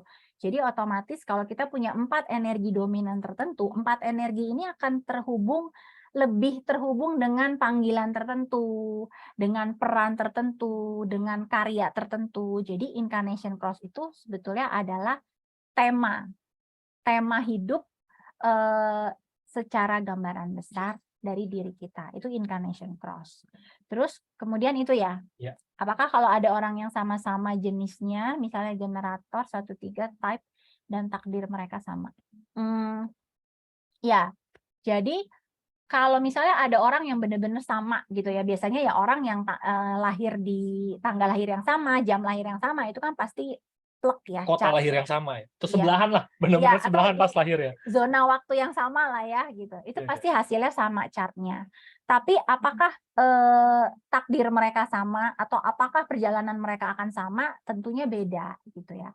Karena kerangka cetakan ini itu sebetulnya hanya cetakan, tapi di dalamnya yang mengisi itu ada begitu banyak hal yang sangat personal dari latar belakang keluarga. Ya. Kalau mereka lahir di latar belakang keluarga yang berbeda, biasanya tantangannya berbeda. Yes. Tiap keluarga punya luka yang berbeda. Ya. Tiap keluarga punya pola parenting yang berbeda. Dari situ aja udah lain gitu isinya gitu ya. Terus kemudian budaya itu juga bisa berbeda. Terus jadi ada banyak hal sebetulnya yang mengisi cetakan itu yang bisa jadi walaupun cetakannya sama tapi isinya bisa beda. Makanya kenapa human design ini balik lagi sangat personal. Yes. Gitu Dan ya. pada saat dibacakan human design-nya secara komplit, apalagi nanti dia melakukan individuation and healing journey-nya dia, itu kontemplasinya dia juga berbeda ya. Bisa berbeda. Pada saat diceritain, ya. oh, ini shadownya ini, ternyata mereka punya pengalaman pribadi yang berbeda gitu. Betul. Ya. Dan juga tiap orang punya level kesadaran yang berbeda, punya perjalanan jiwa yang mungkin ada di titik yang berbeda, sehingga ya tadi yang Ari bilang, walaupun cetakannya sama, tapi isinya itu yang membuat perjalanan mereka bisa beda, pemaknaan berbeda, pengambilan kesimpulannya juga berbeda. Gitu. Yes. Kembali ke Bro Charles. Ya, oke. Thank you Pak Ari Cirusi ya. Ya. Lanjut ya Pak Ari Cirusi ya. Yap. Tadi Jessica udah, Mbak Riri. Halo Kak, boleh tolong dijelaskan mengenai profil 41? 41. Ya. Oke. 41. Oh ya. Ini nyambung dengan yang tadi incarnation cross ya. Ada yang ketinggalan yang tadi Bro Charles tanyain. Orang-orang dengan profil 41 itu biasanya incarnation cross-nya adalah juxtaposition cross. Dan ini juga salah satu profil yang secara statistik jarang gitu kan. Nah, balik dikit ya ke yang incarnation cross ya. Jadi kalau right angle itu biasanya tema hidupnya bersifatnya personal, artinya yang penting dirinya sendiri aja dulu dipenuhi gitu ya. Karena tema hidupnya akan seputar pencarian tentang dirinya. Tapi kalau left angle itu sifatnya transpersonal, artinya dalam tema hidupnya dia tuh bisa mempengaruhi dan dipengaruhi oleh orang lain gitu. Nah, kalau yang juxtaposition yang profil 41 itu biasanya mereka udah punya rel yang pakem. Jadi relnya itu udah tetap, udah permanen, lurus aja udah lempeng. Yang ada orang lain yang akan menyesuaikan mereka. Nah, biasanya profil 41 ini kan yang tadi ya, 4-nya adalah melayani komunitas gitu kan, network, sedangkan satunya investigator. Jadi biasanya orang-orang dengan 41 kalau mereka berkembang sesuai dengan rancangan dirinya, mereka masuk ke hal-hal yang memang sesuai dengan diri mereka, biasanya mereka akan jadi guru gitu. Karena biasanya mereka akan terdorong untuk investigatornya itu akan terdorong untuk menggali hal-hal yang mereka suka secara mendalam, dan kemudian mereka akan memberikan apa yang mereka tahu itu dalam pelayanan mereka gitu. Sehingga itu bentuk gambaran perannya profil 41 di komunitas. Ya. Oke. Thank you Cirusi, semoga menjawab ya Kak Riri ya. Lanjut ya Ci. Ya. Dari Cepi. Kak Cepi ya. Tipe proyektor profil 62. Boleh tolong dijelaskan? Oke. Tipe proyektor profil 62. Kalau tipe proyektor itu keywordnya sebetulnya ringan, tipe energi yang ringan gitu ya, terus kemudian menyerap, karena proyektor ini juga terlahir biasanya untuk jadi expert, karena dia akan banyak menyerap apa yang dia suka gitu kan. Nah, proyektor ini juga tipe leader, tipe pemimpin, tapi pemimpinnya itu lebih ke yang untuk strategi, untuk nasihat, untuk masukan gitu ya. Jadi dia memang bukan tipe yang turun langsung terlibat di pekerjaan gitu ya. Dia lebih di bagian strategis di belakangnya. Dan biasanya kenapa dia bisa memimpin ya karena dia punya expertise tadi gitu kan. Karena dia sifatnya menyerap. Jadi biasanya proyektor ini kalau dia punya minat, dia itu menyerapnya sedikit demi sedikit tapi terus konsisten gitu ya. Sementara kalau type lain mungkin bisa langsung banyak tapi berhenti di titik tertentu, tapi kalau proyektor tuh bisa terus sampai akhirnya jauh lebih dalam, jauh lebih tahu banyak daripada type lain sehingga akhirnya dia bisa jadi expert dan dari situ dia bisa jadi leader gitu kan. Dan agak panjang ya kalau dijelasin dengan strateginya itu wait for Ya, ya. invitation gitu kan. Nanti untuk lebih lengkapnya mungkin di YouTube. Terus kalau 62-nya kan 62 itu role model dan 2-nya adalah hermit. Ya jadi mungkin kalau bisa ditarik benang merah antara proyektor dan role model ya bisa kebayang ya bagaimana Mas Cepi ini bisa jadi role model karena sebetulnya sebagai proyektor pun dia itu pasti sudah punya hal yang dia bisa dalami gitu. Nah, untuk halnya apa, bidangnya apa, itu ikuti saja hati dan minatnya apa. Dan gunakan inner authority. Gunakan inner authority, terus perhatikan juga signature sama not self-nya yang muncul apa. Kalau yang muncul signature ya itu udah salah satu sinyal bahwa ya itu bidangnya gitu. Ya, Mm-mm. oke. Semoga menjawab ya, Mas Cepi ya. Kalau masih belum terjawab sih wajar ya, karena human design itu perlu dibedah lebih dalam energi per energi ya. Oleh karena itu Ya, perlu sesi konsultasi khusus nih sama Cirusi, ya, Mas Cepi ya. ya. Oke, kalau mau nanti bisa WA saya aja. Biasanya sih rata-rata orang yang di sini udah tahu WA saya sih. Dari Mbak Riri, Mbak Riri lagi ya. Ini Mm-mm. pertanyaan menarik nih, Pak Ari. Bagaimana cara mengetahui bidang atau pekerjaan yang cocok dengan kita melalui human design? Silakan, Bu. Ya. Jadi yang tadi ya, yang di awal tadi saya sempat bilang bahwa human design ini sebetulnya memperkenalkan kita kembali dengan tuntunan di dalam diri kita, dengan sinyal-sinyal di dalam diri kita yang sebetulnya itulah tuntunan paling akurat untuk diri kita. Karena munculnya dari jiwa kita sendiri gitu kan. Terutama tentang bidang atau pekerjaan yang cocok. Nah, sebetulnya kalau kita udah tahu signature, sudah tahu not sell, kita udah tahu sinyal-sinyalnya, kalau on the track gimana rasanya, kalau belok atau maksa atau nabrak itu gimana rasanya. Kemudian inner authority, kita juga jadi tahu, oh rasanya kalau saya mengambil keputusan yang tepat itu pertandanya tuh ini gitu ya. Nah sebetulnya dengan kita mengenali tuntunan itu, kita fasih mendengar tuntunan itu, kita akan tahu apa yang sebetulnya cocok untuk kita gitu. Iya, iya. Bahkan sebelum kita menjalani juga ada rasanya ya. Ada rasanya Iya. gitu. Jadi itu sih dengan mengenali sinyal dan tuntunan yang sudah disediakan di dalam diri kita. Yes. Semoga menjawab ya, Mbak. Teman-teman ya, ini mewakili teman-teman semua ya. Biasanya yang ke saya juga nanyanya gitu, Ci. Pekerjaan yang cocok untuk saya apa gitu. Bidangnya Iya, apa gitu. yang Sebenarnya paling tahu ya diri kita sendiri gitu kan. iya. Nanti bisa didiskusikan pada saat sesi konsultasi private Boleh. ya sama Cirusi ya. Iya, Oke. Ini dari Mbak Vera profil 13 udah ya tadi ya, udah dijelasin. udah. Tadi mau di pertanyaannya sama Mbak Nuha sama ya. Terus dari Pak Lukas, tolong dijelaskan incarnation cross, right angle cross, Maya. Mungkin dijelasin Mayanya aja nih tentang apa sih? Soalnya nggak ada angkanya.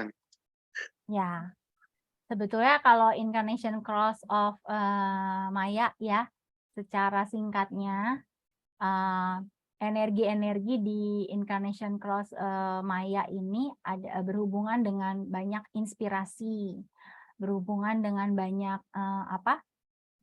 pertanyaan gitu ya, inspirasi, pertanyaan kehidupan, pencarian gitu ya. Jadi sebetulnya orang-orang dengan Incarnation Cross Maya itu biasanya punya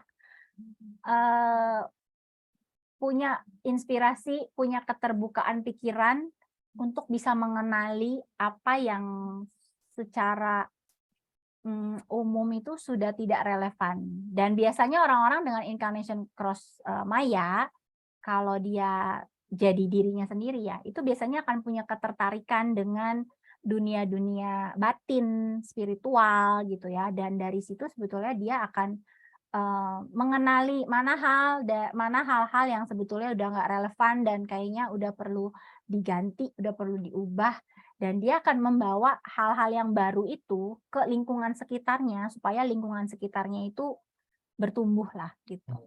Nah ini bisa banyak aspeknya, bisa dari sisi agama, bisa dari sisi budaya, dari sisi spiritual sendiri gitu. Tapi intinya dia punya dorongan untuk membagikan dan membangkitkan orang supaya berpindah gitu dari cara-cara lama yang udah nggak relevan ke pertumbuhan kesadaran, intinya gitu. Ya, ya, ya.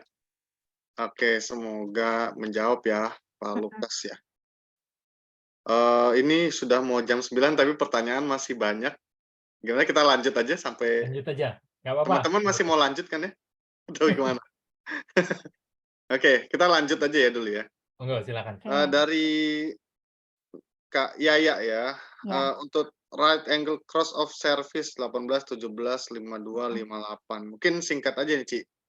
Ya, right angle cross of service ya berarti perannya yaitu adalah untuk melayani gitu kan. Melayaninya dengan energi apa? Kalau di sini kan dilihat punyanya ini Mbak Yaya mungkin ya. Mungkin ya. Ya, ya, ya, Itu Mbak adalah Yaya.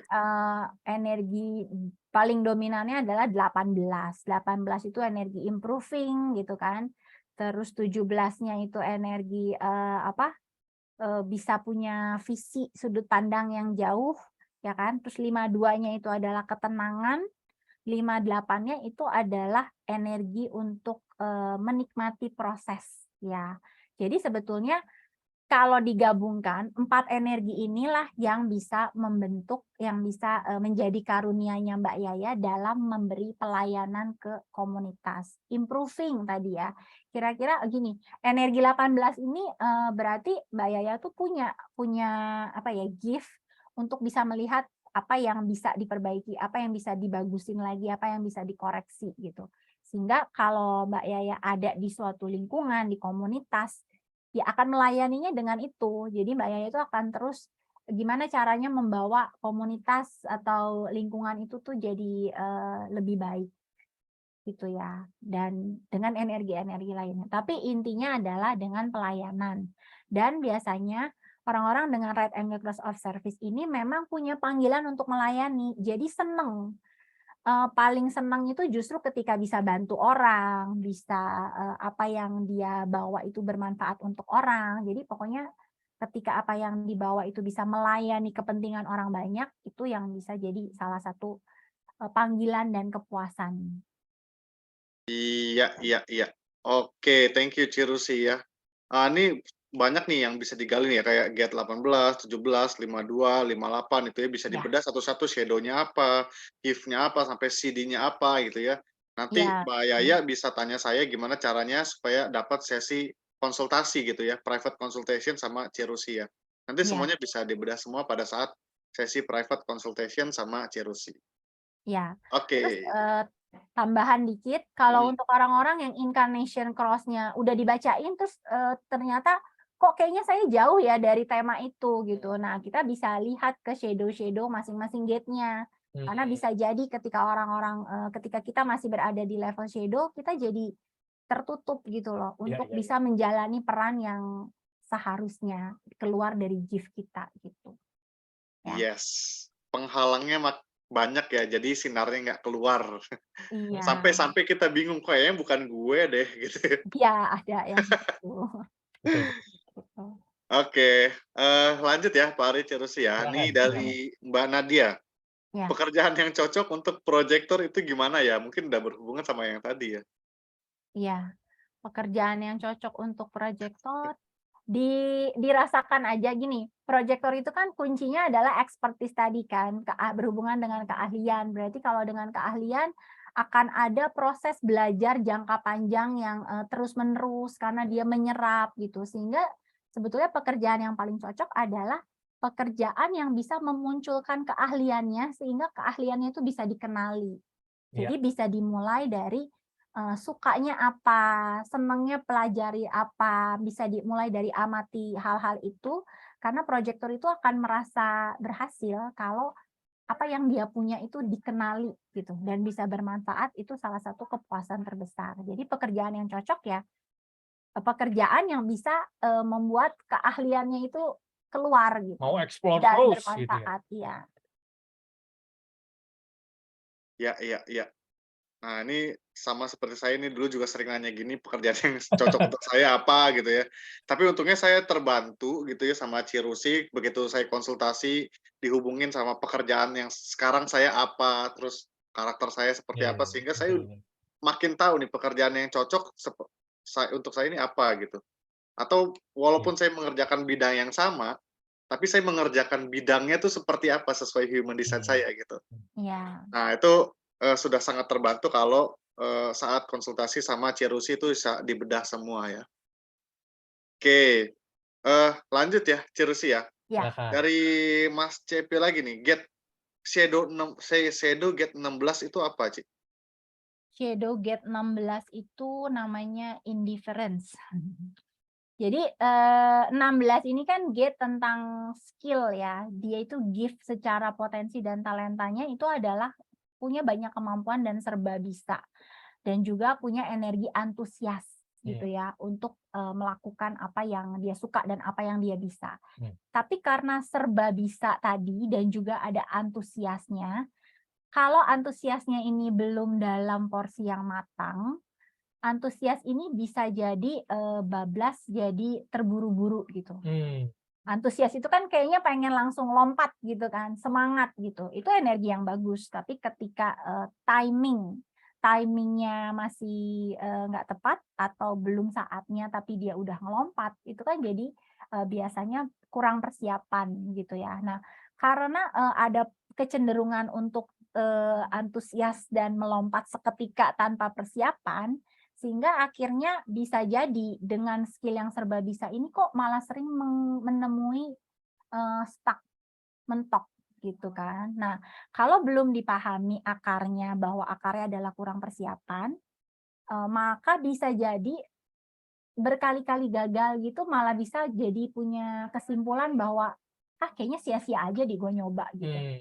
Karena, toh gue nyoba entar mentok lagi, gue nyoba mentok lagi. Jadi akhirnya indifference tadi, merasa sia-sia, merasa nggak ada gunanya lagi gitu. Dan biasanya shadow itu menariknya, itu kebalikan 180 derajat dari potensinya gitu. Jadi potensinya adalah serba bisa, tapi justru di level frekuensi rendah di shadow itu karena ada banyak hal yang menyebabkan terburu-buru juga ya, ada ketakutan, kekhawatiran, takut ketinggalan gitu ya, takut apalah gitu. Nah, ini yang akan perlu digali ya lebih dalam. Nah, sehingga ketika ada di level frekuensi yang rendah, justru yang muncul malah shadow-nya, yaitu terburu-buru, sehingga skill yang banyak itu jadi beneran sia-sia, karena sebetulnya kuncinya bukan skill-nya, tapi timing, persiapan, kematangan, lepas dari rasa takut, itu yang bisa menyebabkan potensinya akhirnya bisa keluar, Yes, yes, yes. Ini gitu. baru satu gate aja udah seru ya. Iya. Apalagi kalau nanti dibacain lengkap ya. Saya gate-nya ini, shadow-nya ini, dan bisa dikontemplasikan gitu ya. Ya, dan yang menarik lagi dari setiap shadow itu ada 2 kecenderungan. Ada kecenderungan represif yang biasanya kita tekan sehingga munculnya itu ya berupa kecenderungan pasif atau diam gitu ya. Dan juga ada kecenderungan reaktif. Jadi dari kenal shadow dan 2 kecenderungannya, kita bisa mengamati pola-pola yang selama ini mungkin kita anggap biasa, tapi ternyata, oh di situ toh petunjuknya. Oh di situ toh kenapa pola berulang ini datang gitu ya. Jadi ada banyak hal yang bisa kita amati.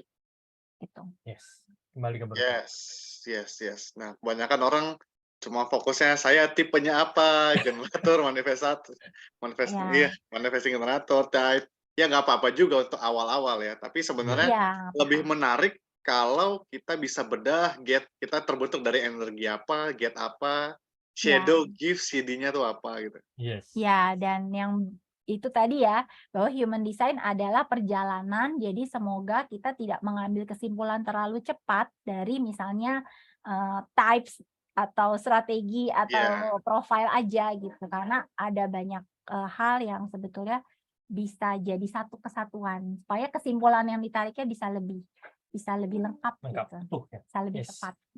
ya, itulah kenapa baca human design harus komplit ya, Cirusi ya. Nah, lanjut nih Ci, ada dari Kak Siva ya.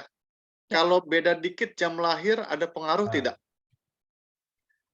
Biasanya sih ya, karena kita masih maksudnya human design-nya yang secara gambaran besar ya, kita belum nggak yang sampai ke lapisan paling dalam gitu kan.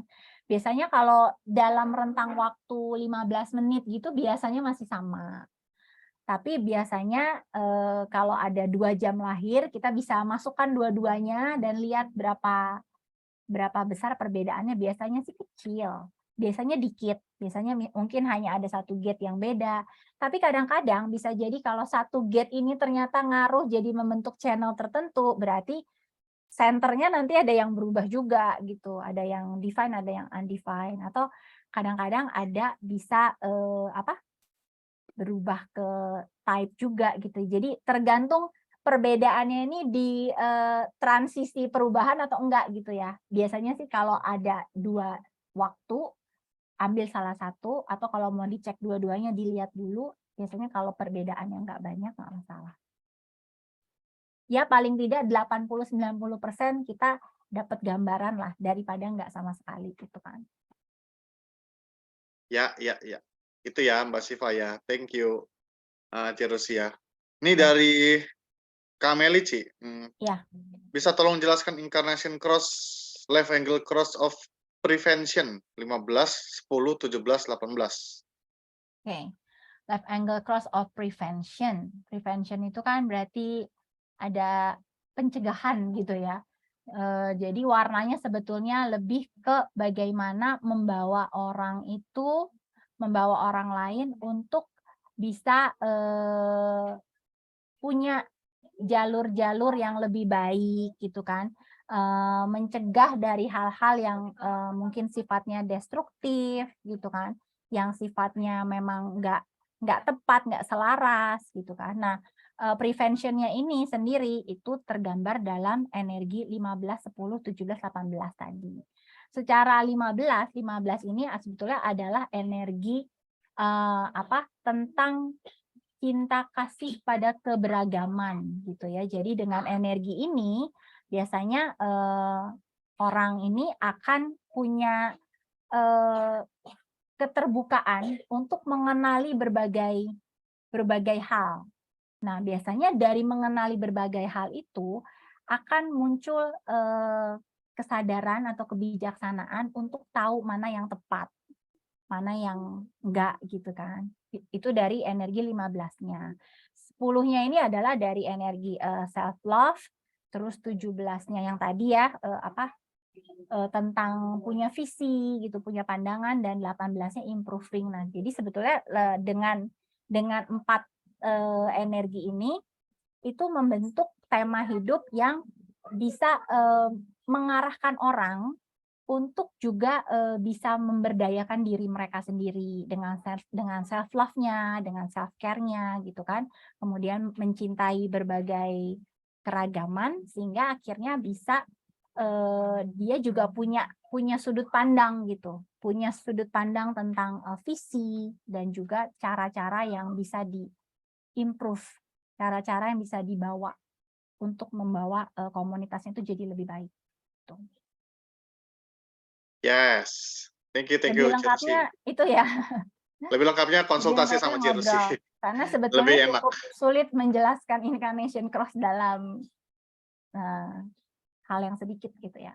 Ya, teman-teman yang mau konsultasi, WA saya aja. Pasti udah punya WA saya lah. Iya, iya. Silahkan nikmati Eh, energinya Bro Charles. Iya. Ya, terus Kak Devinta, Ya. Apa arti left angle cross of dominion 6364 6364 2645, Cik? Kalau yang dominion ini biasanya tema hidupnya tuh berkaitan dengan menjadi pemimpin gitu ya, untuk bisa membawa orang-orang yang dia pimpinnya itu bisa keluar dari masalah gitu ya, menyelesaikan masalah, juga bisa untuk membawa orang-orang yang dia pimpin itu jadi bisa dapetin solusi. Biasanya peran ini tuh muncul di situasi-situasi urgent gitu ya, di situasi ada masalah, situasi darurat itu biasanya peran kepemimpinannya itu muncul gitu. Karena sebetulnya yang tadi ya, energinya tuh ada energi 63, 64 itu energi untuk memahami, bisa mendapatkan inspirasi dan juga punya energi untuk bisa berpikir secara logis gitu kan, dan juga punya energi untuk bisa menjadi pemimpin dari 45-nya itu, dan juga 26 ini dia punya energi untuk bisa menjual, tanda kutip. Menjual di sini bisa banyak hal ya, bisa menjual ide, menjual konsep, menjual tanda kutip potensi dirinya, sehingga orang bisa percaya. Nah, itu yang membuat dia, kenapa dia bisa dipercaya juga gitu kan, jadi pemimpin untuk membawa orang tuh keluar dari satu masalah gitu. Lagi-lagi ini secara singkat ya. Yes. Lebih lengkapnya private consultation sama Cirusi. Nanti bisa WA ke saya. Ya. Oke.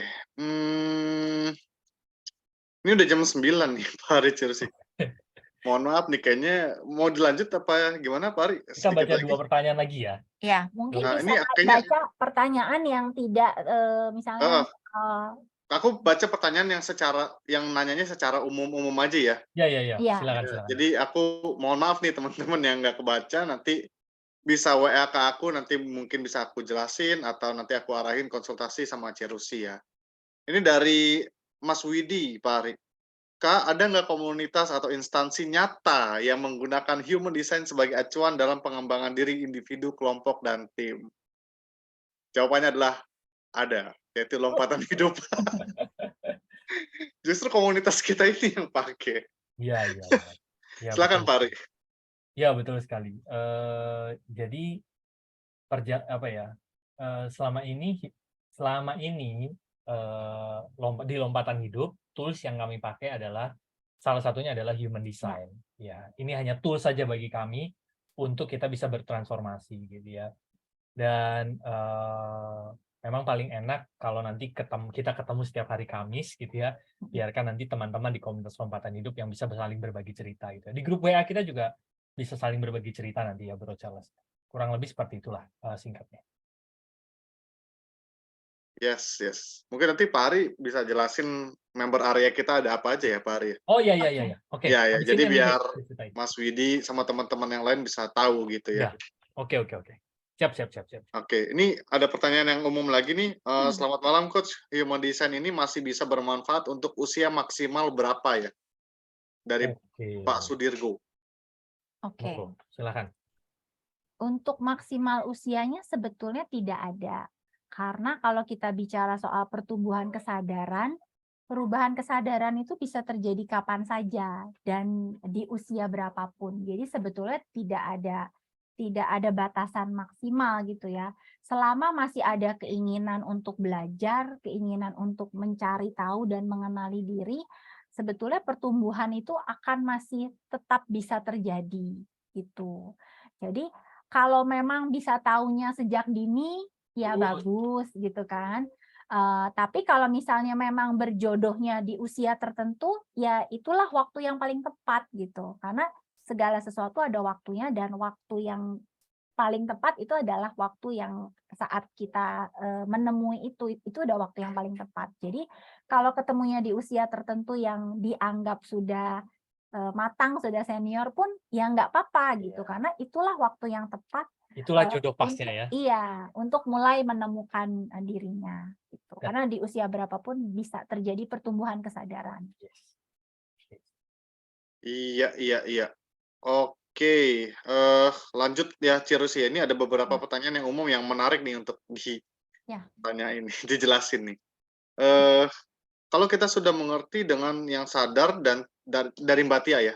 Kalau kita sudah Oke. mengerti dengan yang sadar dan tidak sadar, itu lalu kita sudah tahu tentang profil kita sendiri, apakah kita bisa melihat dan menentukan terkait karir kita, dan kalau bisa hal apa yang sangat mempengaruhi terhadap menentukan pekerjaan atau karir yang kita pilih ke depannya?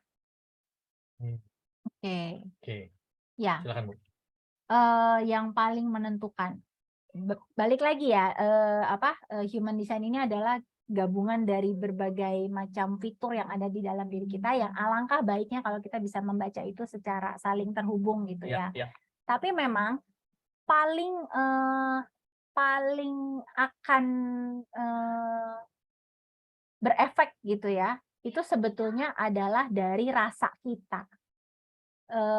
Seberapa selaras kita dengan apa yang kita lakukan. Gampangannya, apa itu selaras? Itu adalah kalau kita merasakan ada signature gitu kan. Dan setiap orang Tergantung beda-beda ya. apa signature-nya. Kalau yang di contoh chart ini signature-nya satisfaction, ya berarti apakah dia merasakan kepuasan pada saat melakukan pekerjaan itu. Kemudian ketika kalau misalnya sakralnya termasuk yang inner authority-nya sakral gitu ya, itu juga bisa diperhatikan apakah kalau dia type energi, apakah energinya itu nyala gitu ya. Jadi sebetulnya yang paling bisa terasa itu adalah rasanya. Karena pada dasarnya intinya kalau kita melakukan sesuatu yang sesuai dengan diri kita, itu hasilnya pasti rasa-rasa yang selaras. Yaitu bahagia, ada cinta kasih, ada sukacita gitu kan. Terus kemudian potensi-potensi kita keluar dengan sangat optimal gitu kan. Sebetulnya itu udah gambaran sih, udah gambaran yang bisa menggambarkan pilihan kita. Karena kalau kita melakukan hal-hal yang tidak cocok, tidak selaras tapi kita paksakan, ya itu juga gampang kerasanya. Ya dari not self, kalau di sini not self-nya adalah frustrasi. Terus kemudian ada rasa berusaha yang terlalu, ada rasa khawatir. Pokoknya ya tinggal diamati rasa-rasa yang muncul itu lebih banyak yang selaras atau tidak selaras gitu. Dan kita perlu percaya dengan rasa-rasa yang selaras itu ya. Iya. Ya, seringkali kita ngerasa ini bener apa enggak ya? Ini bener apa enggak ya? Karena kita belum memfasikan diri kita dengan rasa-rasa itu. Atau bahkan kita kadang-kadang merasa kita boleh nggak ya ngerasa begini. Misalnya kalau kita punya mindset yang sudah terkondisi bahwa ya kerja itu ya kerja. Kalau kamu mau yang seneng-seneng ya udah liburan aja misalnya. Itu kan salah satu tularan seolah-olah kerja itu harus Susah. Fight gitu kan, harus kerja keras ya. Itu baru namanya kerja. Kalau yang ringan-ringan itu nggak menantang gitu ya. Padahal kan sebetulnya kita akan perlu tahu juga cara-cara kerja semesta mengalir kemudahan itu ternyata salah satu pertanda keselarasan gitu. Nah, dari kita tahu apa yang boleh, apa yang bisa itu dari situ dulu itu juga akan banyak bisa mengubah mindset dan keyakinan kita terhadap hidup ini gitu. Karena banyak banget yang ngobrol sama saya itu merasa bersalah gitu. Bahkan ketika dengerin dirinya itu merasa emang boleh ya saya melakukan apa yang saya suka doang gitu. Emang boleh ya ini. Nah, mulai dari situ-situnya aja sebetulnya ada banyak yang bisa digali, ada benturan, tabrakan antara yang sebenarnya dengan yang ditularkan gitu. Nah, jadi kalau ditanya apa yang paling penting, rasa yang kita rasakan sih saat melakukan pekerjaan itu. Yes, dan human design ini membantu kita mengenal kembali rasa-rasa sejati itu. Ya. Ya, iya, ya. memvalidasi. Memvalidasi ya. Ya. Nah, ini mungkin pertanyaan terakhir ya, Pak Ari Cirus, ini menarik. Mohon maaf bagi teman-teman yang belum terjawab ya, nanti bisa japri aja atau ya japri aja lah ke saya. Nanti bisa saya bantu gitu ya. Nah, ini pertanyaan terakhir dari Kak Linda ya. Kak, apakah bisa ada solusi untuk penyembuhan luka batin melalui pembedahan human design? Oke. Oke, menarik ini. Ya. Silakan Bu, yang luka batinnya banyak. Sama saya juga ya. Jawabannya iya banget gitu, karena Mungkin sebetulnya kamu bisa cerita waktu awal kamu ketemu human design. yang mana ya?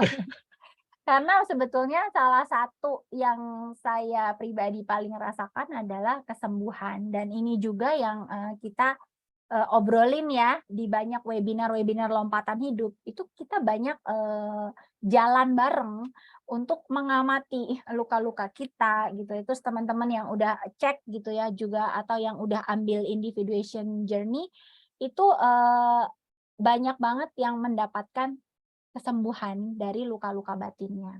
Karena apa? Karena di human design kita jadi dengan gate-gate yang kita punya gitu ya, dengan kecenderungan shadow, kita bisa melihat kembali luka-luka kita dengan pengamatan yang baru, dengan kesadaran yang berbeda, sehingga akhirnya kita bisa mengambil pelajaran dari luka kita, pelajaran dari pengalaman-pengalaman yang nggak menyenangkan, itu ternyata bukan sekedar bukan sekedar hal tidak menyenangkan yang mampir lewat gitu, bukan juga ujian atau cobaan, tapi ternyata semua itu, bahkan luka, itu justru menyimpan pelajaran-pelajaran berharga.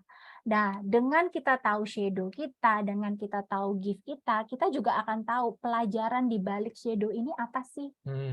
Nah, biasanya ketika kita udah tahu shadow ini dasarnya ini, kemudian kita kaitkan dengan pengalaman luka kita, terus kemudian kita bisa mulai melihat, mengamati gitu ya, mengamati diri kita, mengamati rasa, dan kemudian tahu pelajarannya, biasanya akan ada pelepasan di situ.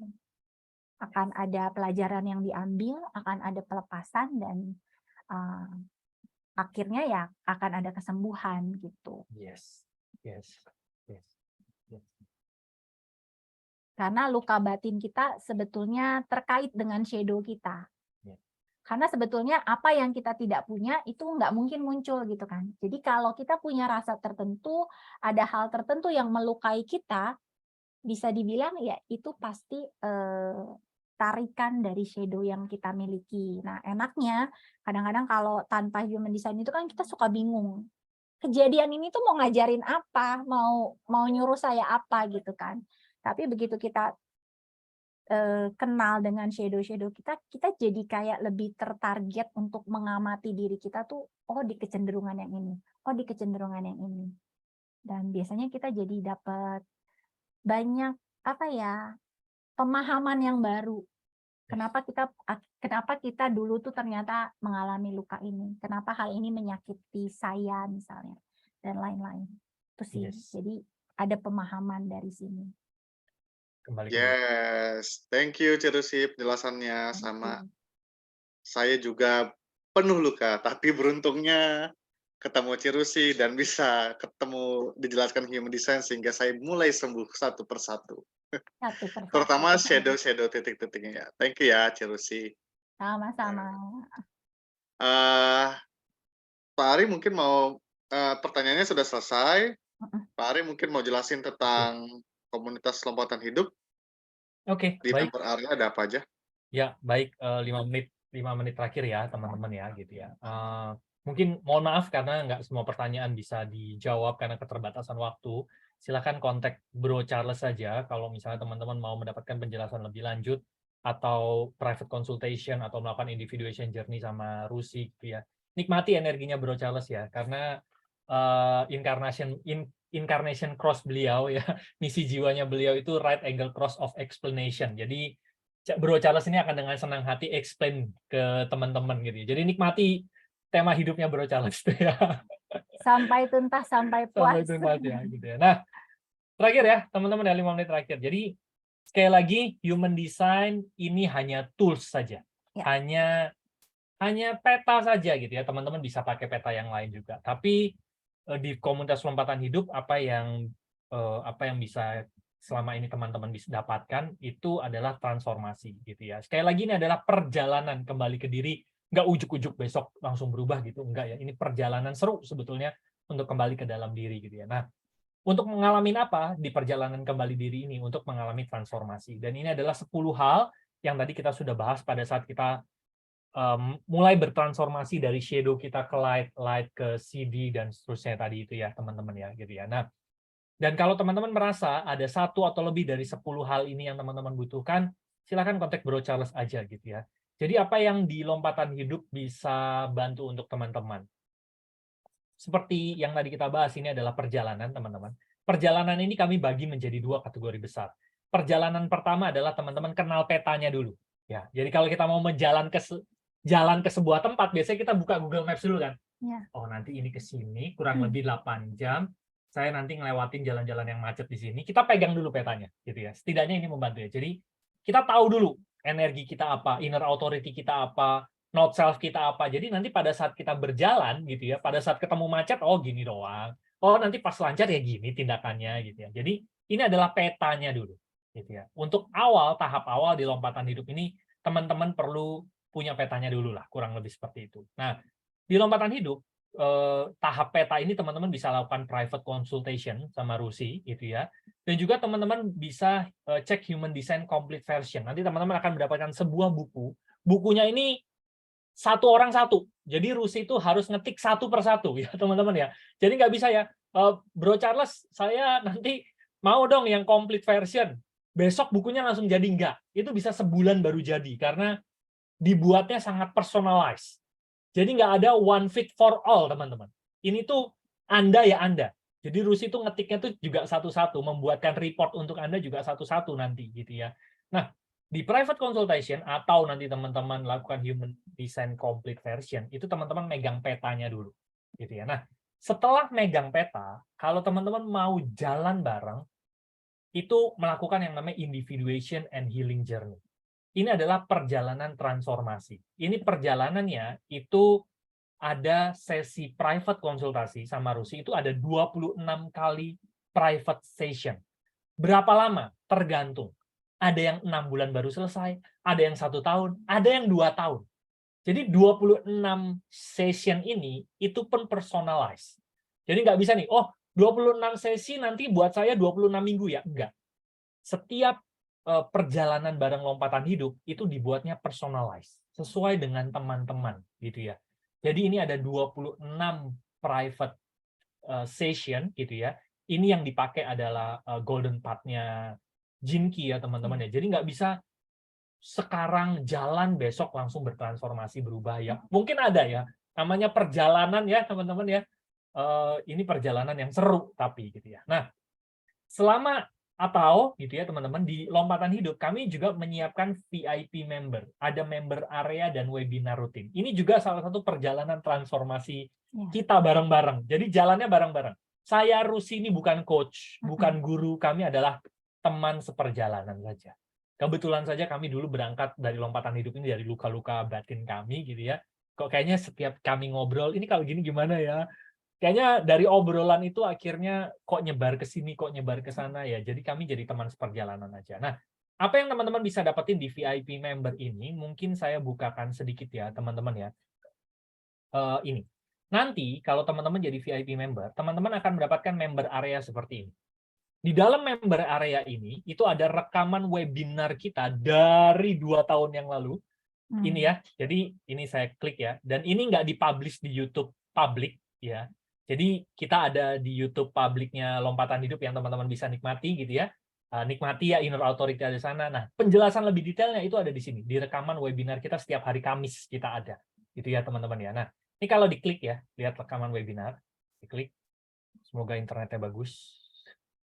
Semoga internet saya maksudnya. Ya, teman-teman bisa lihat dari sini. Ada penjelasan inner authority itu apa, signature not self itu apa, strategi incarnation cross apa gitu ya. Dan ini nggak dipublish di YouTube Lompatan Hidup ya gitu ya. Ini memang khusus untuk member VIP-nya ya. Teman-teman bisa lihat ya, ini banyak banget ya. Teman-teman yang mau attract team gitu ya. Terus banyak lah ya kesembuhan-kesembuhannya, journey to inner self dan lain sebagainya. Ini dari 2021 semuanya sudah diurutkan dengan sangat luar biasa sama Bro Charles nih gitu ya. Nah, terus teman-teman ada apa lagi? Di sini ada ini ya. Ada kelas namanya gerakan berkelimpahan dengan berkesadaran. Jadi di sini nanti teman-teman bisa klik ya masuk kelas, dan di sini ada, bentar ya teman-teman ya. Di sini nanti ada tulisan dan ada audio. Jadi teman-teman bisa nikmati ya, tinggal klik kurikulum di sini. Misal contoh ini ya, what we feel we attract. Teman-teman klik. Nah ini. Teman-teman bisa lihat di sini ada tulisan dan ini bisa di-play. Pada saat di-play ini nanti ada suaranya ya. Kedengeran nggak suaranya? Kedengeran ya? What we feel we Ini attract, kayak what we audiobook think gitu we ya. become, what we imagine we create. Atau disederhanakan dalam Itulah, satu kalimat, kurang lebih ya. apa yang dominan di pikiran dan perasaan itu Bisa yang sambil santai diwujudkan di dengerin. kenyataan. Banyak orang yang menjalani hidupnya tanpa arah, tanpa tahu tujuannya, tanpa kendali dan Kurang lebih seperti itu ya. kesadaran, Ini ada sehingga tulisannya. merasa semua yang ia alami adalah takdir, garis hidup, dan dirinya hanyalah wayang atau objek yang menjalani semua yang sudah digariskan. Pemikiran ini sering menempatkan orang menjadi korban tidak berdaya, korban takdir, korban nasib, korban Tuhan, korban keadaan, maupun korban dari tindakan orang lain terhadap dirinya. Namun, apakah benar begitu? Nah, kalau teman-teman nanti udah mendengarkan, nanti di sini ada complete. Bisa next ke selanjutnya, teman-teman, gitu ya. Jadi member areanya udah asik sekali untuk buat teman-teman yang mau belajar ya, gitu ya. Terus di sini ada podcast kami juga. Ini adalah perjalanan kami bertransformasi gitu ya, teman-teman ya. Ini di season 1 ini itu ada 500 episode. Teman-teman bisa nikmati semuanya. Jadi ya. ini Ini ada kayaknya dari tahun 500 2019. kayaknya dari 2019 ya. Ini perjalanan transformasi kita ya, teman-teman. Bisa diklik, nanti teman-teman bisa dengerin juga di podcast, bisa di mana-mana ya. Ini asik lah gitu ya. Contoh sederhana aja ya, teman-teman ya. Ini tinggal diklik begini. Halo. Berlaku untuk semua orang. Berlaku untuk semua orang. Malah seringkali yang terjadi adalah dan ada podcast season 2 gitu ya, teman-teman bisa nikmati. Nah, bagaimana teman-teman bisa mendapatkan VIP member ini? Silakan nanti kontak Bro Charles, nikmati aja energi explanation-nya Bro Charles ya, teman-teman ya. Jadi selain teman-teman bisa melakukan konsultasi, kita juga akan berjalan bersama nanti di sana, gitu ya. Dan terakhir, silakan kontak Bro Charles kalau teman-teman mau private consultation sama Rusi, mau lakukan individuation and healing journey, complete version, VIP member, kita bisa webinar bareng. Dan minggu depan kita ada webinar spesial.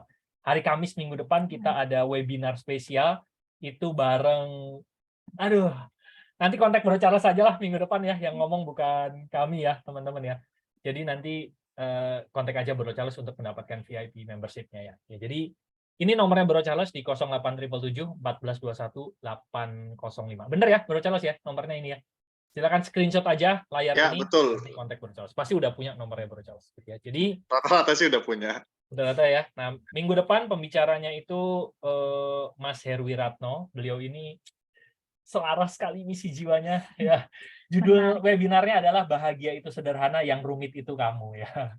Jadi kontak Bro Charles ya teman-teman untuk mendapatkan informasi yang lebih detail tentang lompatan hidup. Mungkin itu aja yang bisa kami sampaikan pada malam hari ini. Mohon maaf jika ada salah-salah kata. Semoga bisa bermanfaat dan silakan nikmati explanation-nya Bro Charles ya, teman-teman. Terima kasih. Selamat malam. Salam sejahtera untuk kita semua. Ya, terima kasih Pak Ari, terima kasih Cirusi, terima kasih teman-teman semua. Semoga malam hari ini bisa bermanfaat dan jadi berkat untuk kita semua ya. Terima kasih, sampai ketemu lagi di webinar selanjutnya dan bisa ngobrol bareng saya biasa di WA yang tadi ya.